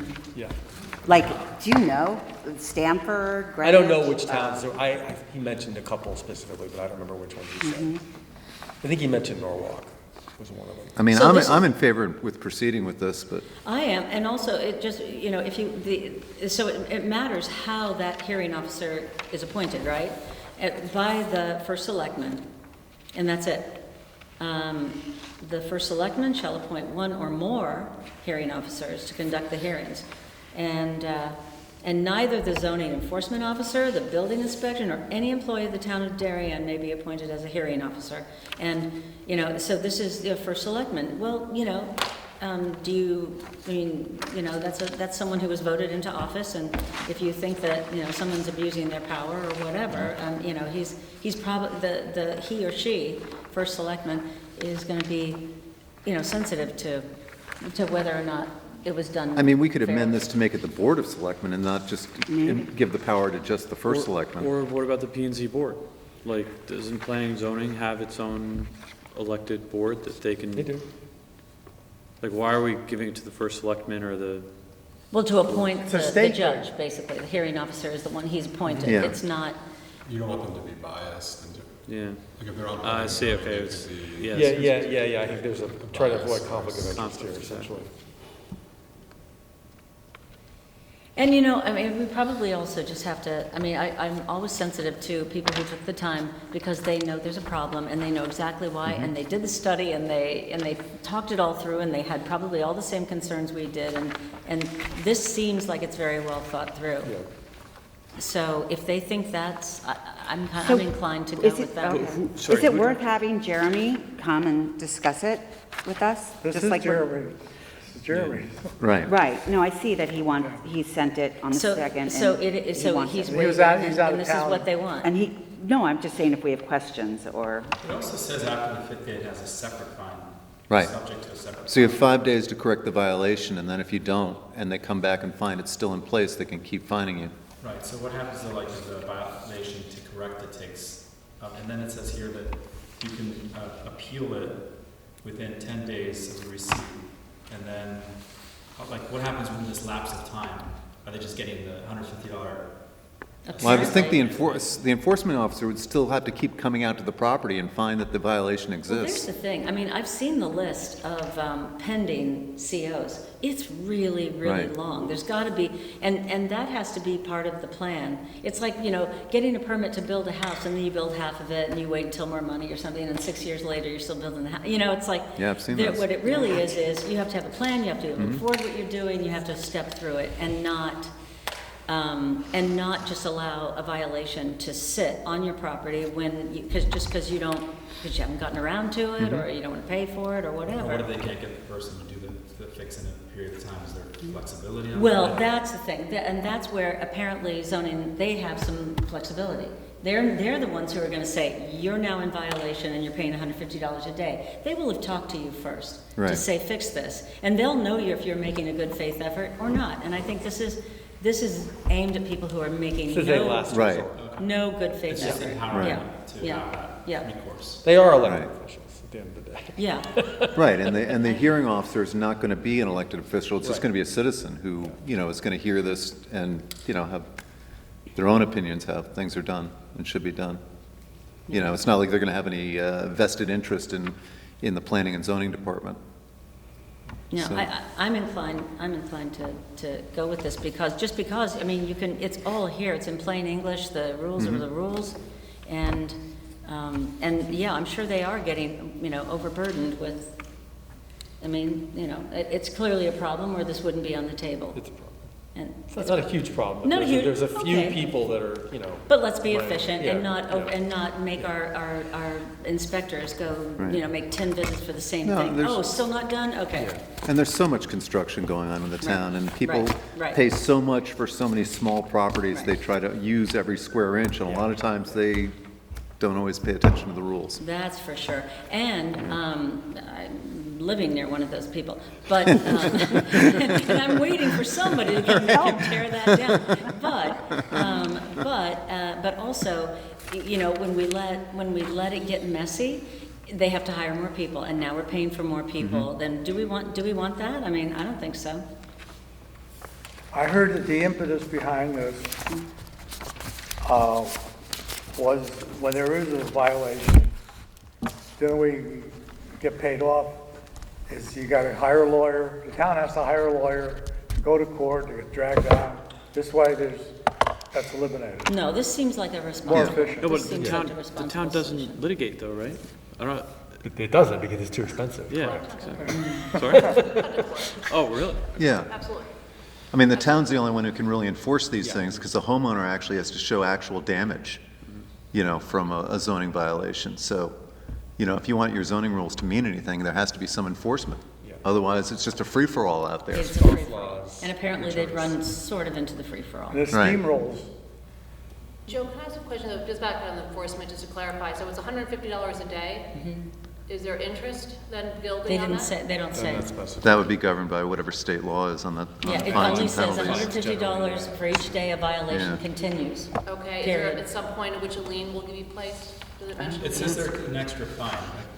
Separate fine. Separate fine. Yeah. Yeah. It doesn't talk about, the ordinance itself doesn't talk about liens, but I'm sure that's, again, an issue of state law. Each day following the 5th day after the citation that the violation continues shall constitute a separate zoning violation and shall be subject to a separate fine. Is that enumerated? No. Subject to, continue to accrue until the person cited verifies in writing and to the satisfaction of the zoning enforcement officer. So we're back to the zoning enforcement officer. We're forcing them to make a deal to, okay, I've got somebody here. He's coming on Monday. You know, I mean, that's, it's not going back to the hearing officer. It's going back to zoning. Be with teeth. It's $150 when you're cited, and then after 5 days, then it goes to being $150 for each additional day. Right. Yes. So. Is there any other teeth in that? I mean, I've seen lighthouses get COs. Yeah. I mean, is there any other, Well, this isn't necessarily blight. Yeah, I don't think no, this I'm is. just saying scenarios where I would have. I mean, if I you're you guys have thought of all the scenarios in which you if feel you're enforcement violating a permit right now, or you're doing some construction or building, then the town doesn't have to give you your CO or sign off on the permit that the project is done. I think that's probably the only leverage the town has, save for going out and suing somebody. But the town does. What, sue? COs. I'm sorry. They will give a CO. Oh, yeah, well, they shouldn't be doing that if the project is not. But if it's not contained in your ordinance, Mhm. maybe they felt they didn't. I think they felt this is a sufficient tool. So we have to find them. To give, I think they felt this was a sufficient tool for the problem that they have. You feel that way? That's what the P&Z board feels, yeah. Again, this is patterned on statutes in other towns. And Connecticut general statutes. No action taken under this chapter shall preclude the zoning enforcement officer from pursuing other enforcement remedies allowed under the Connecticut Perfect. general No, I think statutes. I totally agree. I mean, residents here agree with it. I just want to make sure you guys have thought about the process and to the nth degree as to how it plays out, because sometimes the devil gets in the details. That's Absolutely. If I can say something, I think also, I'm just looking at like the blight ordinance, and I understand this is not blight, but if we're also looking at like the structure, it should mirror Yes, should be existing consistent. ordinances. Yeah. Like, to me, it's not as much of like the town of Darien or Greenwich has this like, let's copy and paste. Because there are differences of like notice and written notice periods, et cetera, that are not defined here. And it should mirror more existing ordinances that we already have. Like, I think that's the challenge we get into. It's like when we look at each individual ordinance, we can say this looks great. And when there's not some level of organization or structure and consistency across, it leads to all the ambiguity that we're trying to avoid. So do you see specific bits here that are not consistent? Yeah, like 6 says if no hearing is requested and no payment made within 10 days, they're admitting liability. Like, and then here on number 3, it says after 5 days, each day thereafter will constitute a separate violation. So like, That conflicts? yeah, shouldn't that 5-day be outside the 10-day window? Wait, where are you looking? You're right, yeah. So number there's 5, a penalty and number then a 5 different is that, penalty. so Number number four, you're looking at section 103, 54-103? Yeah, so number 3 is after 5 days you get additional fines. Number 5 is you can demand a hearing within 10 days. So should that additional fine be starting at least 10 days? Well, the blight ordinance. Well, you don't have to wait the 10 days. When blight gets involved, it looks like they agree to what is like a reasonable time period to remedy the issue, and then it's after you lapse that period moving forward. you're assessed a fee not to exceed $100 per day. So like there is a grace period of, like if you need to redo your foundation and like move your full house back, feet or whatever, like that's a very different project than changing a roof line. But to me, I don't think there's any kind of delineation.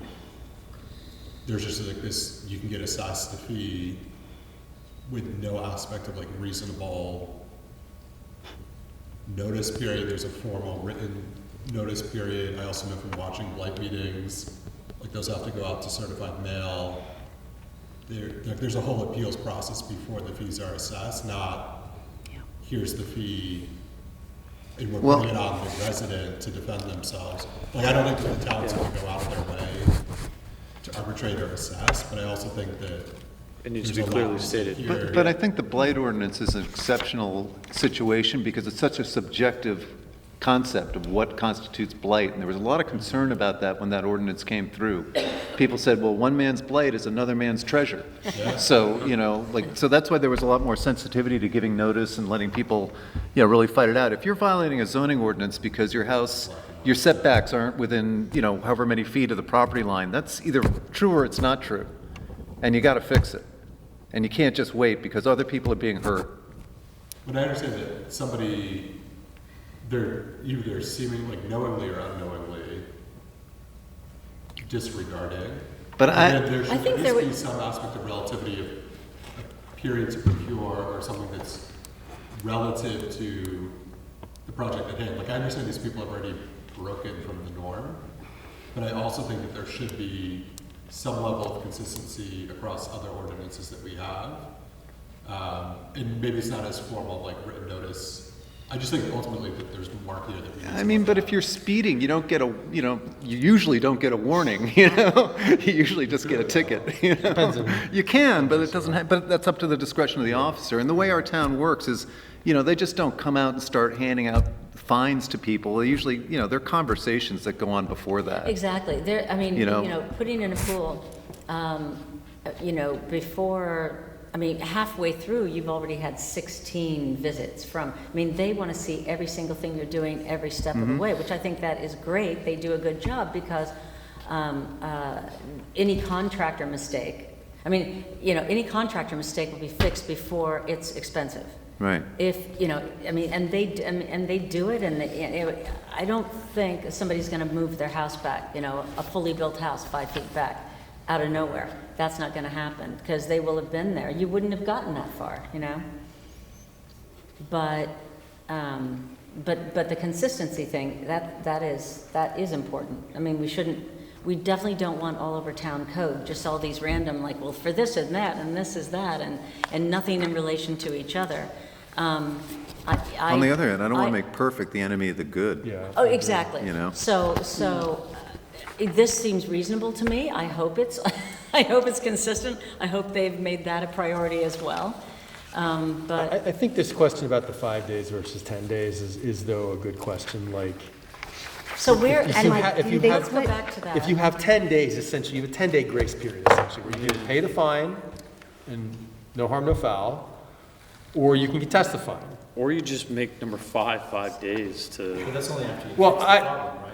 Well, again, but you have sort of, this section sort of suggests you have 10 days to come up with a solution to this violation. Well, this is just written Right, demand for a hearing. but it's also saying that after 5 days, your fine starts stepping up, right? May I That ask- seems inconsistent. So then what happens if you're a person, I get fined, I had built something in the setback area, even though I knew I wasn't supposed to.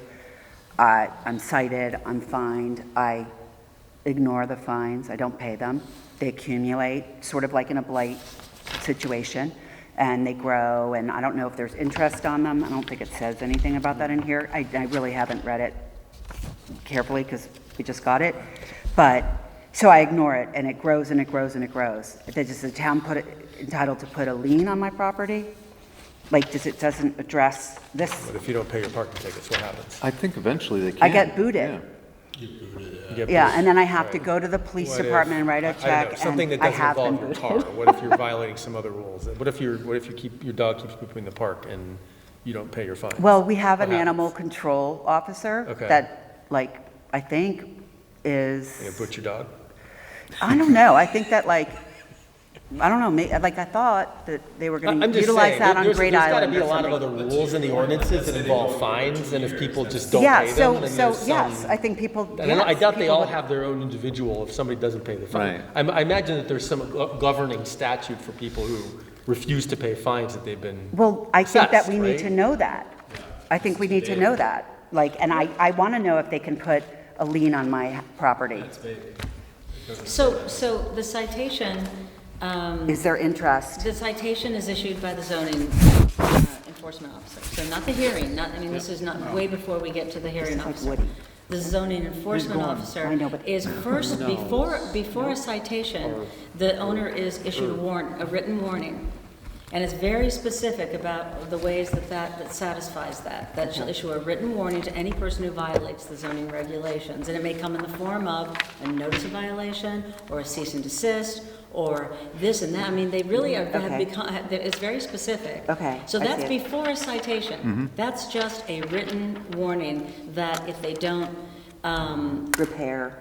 that, yes, and at that point, you're talking to them and they're talking to you, Yeah. and they want, I mean, I don't think they are, there's nothing here that seems like, oh, they just want to punish people, they're just after people.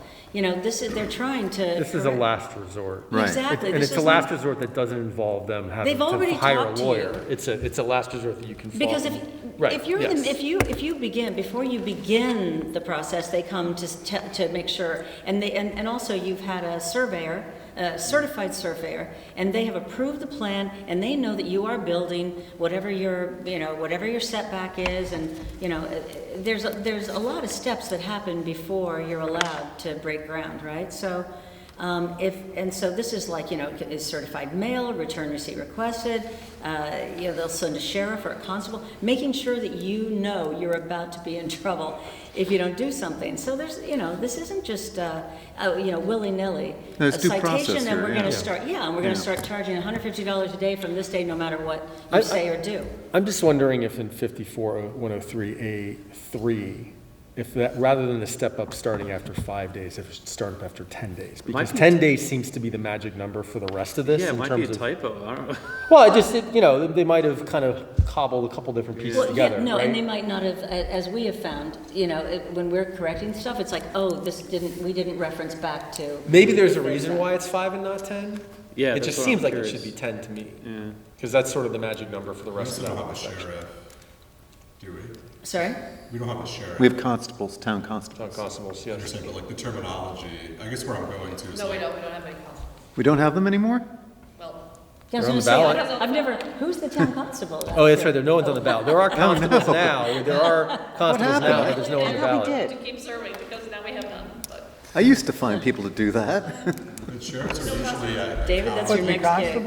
That's quite a job. So in reference as constables, you guys definitely have to address that. Okay, yeah, there has to be a constable. Sheriff or constable is irrelevant. Right. Do we have a sheriff? It says any sheriff or constable has State the has authority to sheriffs. serve civil process in the state of There's Connecticut. state- It doesn't have to be Constable. Marion sheriff. That's probably, I it understand. says sheriff, Any it's sheriff. taken We from should another. take the time to go through this document, potentially not tonight. Yeah, I have to But look like, at as TGS&A in our charter is to Yeah. review and ensure there is consistency in language and terminology across the ordinances, for us to just sit here and say, oh, this kind of looks good. it Yeah, looks this, sharp, no, and yeah, we like it. That's not, just well, go for it. Like, I don't think. I think that, We were so meticulous with the harbor ordinances and argued over individual words and what is reasonable, what's not reasonable, that I just feel like to get this at less than an hour before our meeting. Well, no, we got it in our packet. We got a prior version of the ordinance. We didn't get the cover Correct, memo. changes, but then for us to be able to delineate between, there was not a summary of changes or red lines between the versions. Yeah, I Yeah. just ran a quick red line. There wasn't a real change in the But I substantive understand, but ordinance that's not like a itself. reasonable aspect for us to be, like, not everybody had the capacity to do that. Okay, Yeah, but hang I on a agree second, with you, because this Trevor. 5 and 10 day thing, I'm looking for where is the 10 days that you're saying? 10 To days. be inconsistent, that Pay- is found to be inconsistent. Person may pay any fines within 10 days of citation. Yeah, but May that's have a 10 written days demand for a after. hearing. All I'm saying is, and you get the citation. This seems to say you've got 10 days to figure out what you want to do. I don't think so. I think it says you have 5 days. Well, but no, because it says. And then you have 10 days. No. to pay that fine. May, without admitting liability, pay any fines within 10 days. May demand a written demand for hearing within 10 days of receipt, right? If you've got 10 days to ask for a hearing, you shouldn't start getting step-ups on day 5. That's all I'm saying. I mean, technically. But you don't have to wait the 10 days to ask for a hearing. Yeah, I But the don't, hearing- I the hear- don't really see the inconsistency, but I get that it's, I it might, I think the fact that you guys, like, don't have this, you know what I mean? Yeah, That I it's agree. ambiguous and not consistent. You can do it And this way. what Trevor's saying I don't think it's ambiguous. weighs in favor of No, tabling I this. don't see the. It's just, I just see, what I see is that, that you have been cited. yep. And and 5 days after that citation, you will start being fined, More. An at additional all. fine. No, an Oh, additional. more, okay, more, okay. So you can pay any time within 10 days of the citation, but, I mean, Or I you see. can- or you can okay, file so for a can- hearing. But, so if we just amended that to 10, could we, Yeah, would that's that what I'm saying. satisfy? I just think mean, that- this seems that like that's our section only 3 real problem with this, feels except like that it we ought also to be do 10. I don't know if, a I haven't constable. been able to But read maybe there's a it. reason it's 5. I So- don't, right? Maybe there's a good reason why it's 5. Oh, you know. Didn't you see the ordinance in the original I mean, it's packet? arbitrary. I don't know. mean, people, We they got pick that a last number, week. but they didn't go back, so,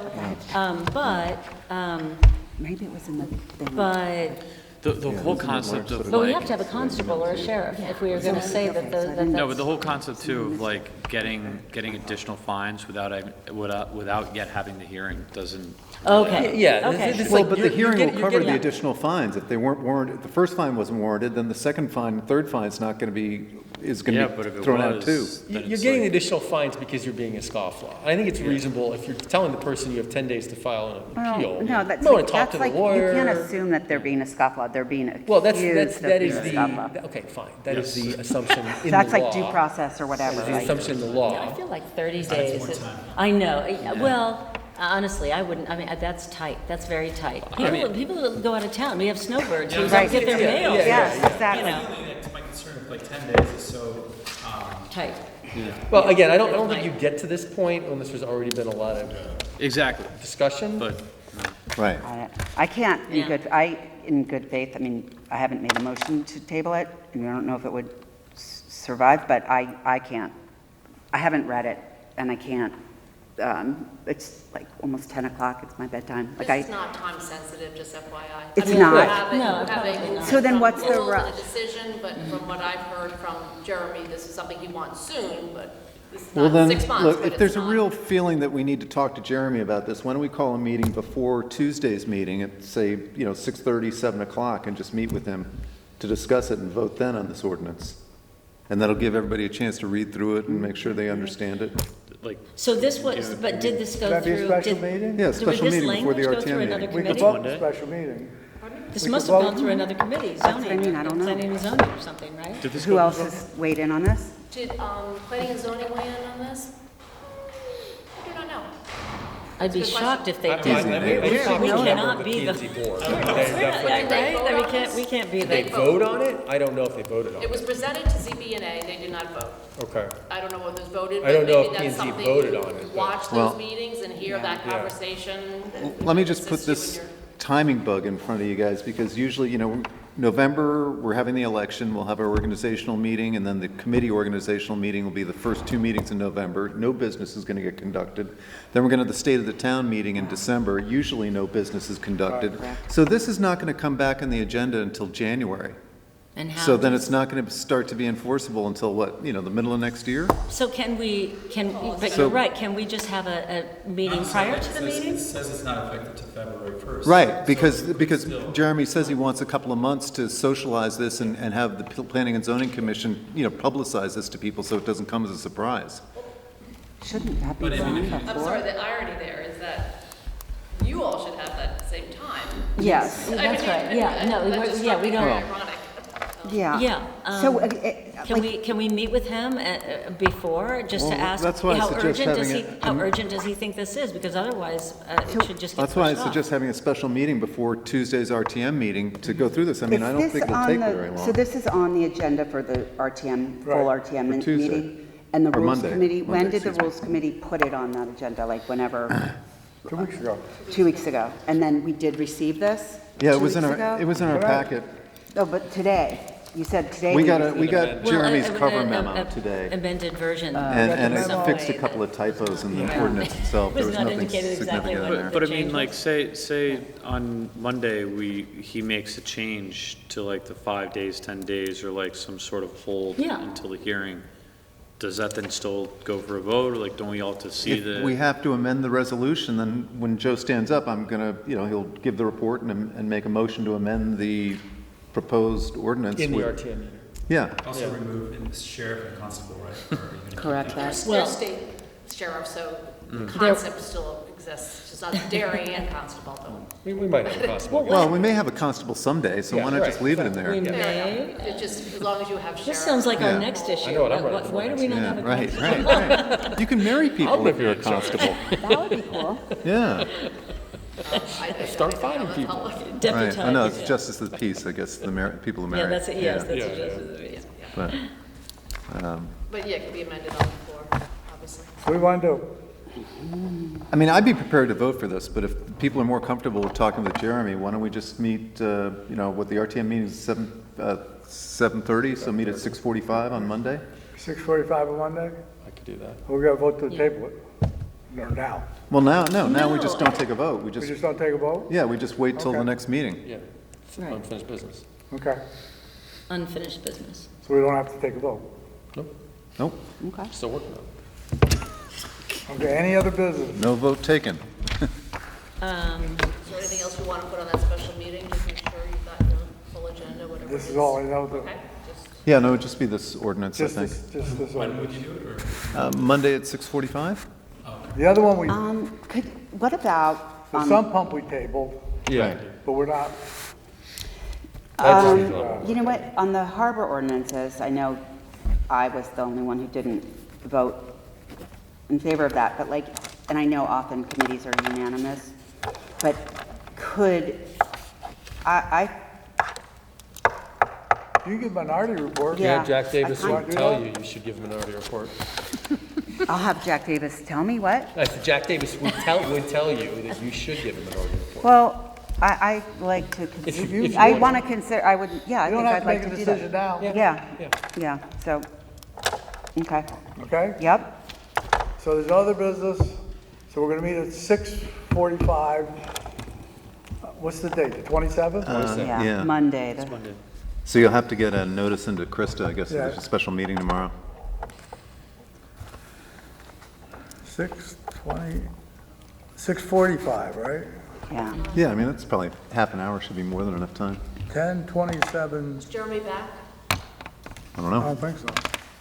I was there yesterday, he wasn't there. He's on vacation. Oh, is he? There's got to be someone else in planning and zoning or I talked to the second in command. yeah, Darren? No, I talked to Darren for the sump pump. Oh, okay. Yeah, if someone can represent, I mean, I'm sure he's available by phone and he can tell Right. someone from his office could represent him or his. I don't think they would do it without talking to him first, because he's, No, but we're talking to him, but if he's not here, if he can't be here physically on if Monday, you give some lead time. then, yeah. Well, So you want, I don't know, does So he you want it want- to pass you or want him doesn't to he? yeah, you want him to be there at 6:45? Yeah, I think so. yes. I think if I he think wants Jeremy will this be back by done, then. Yeah, like he should, or Jeremy or his designee. Right, yeah. Constable. Is that enough time to cover that? We're only at one item. Only have one. And we're not doing something, no? No, that's just. I mean, no, I'm guessing Mike Beatty could represent That one, too. that one I Yeah. think is a lot more work. Okay. Right, Yeah, the building official, yeah. so on the Yeah, sump Vidi, pump you're that right, we Vidi could do it. tabled, Yeah. we don't know what other committees did, but what No. will happen? Like, will we just, We just give a report that we tabled it. Right, and, okay, We And why? didn't have And enough why? information. okay. right. We took no vote. If the RTM wants to act without us, that's up to them. I would find that strange. Nobody's That going to doesn't- give you the information that you want, because it Right. isn't there. Right. Because this is sort of built on something soft. The sump pump. Yeah. Okay, so Literally, there. Touche. is there a motion to adjourn? Move to adjourn. Second. Okay, give me my little finger back.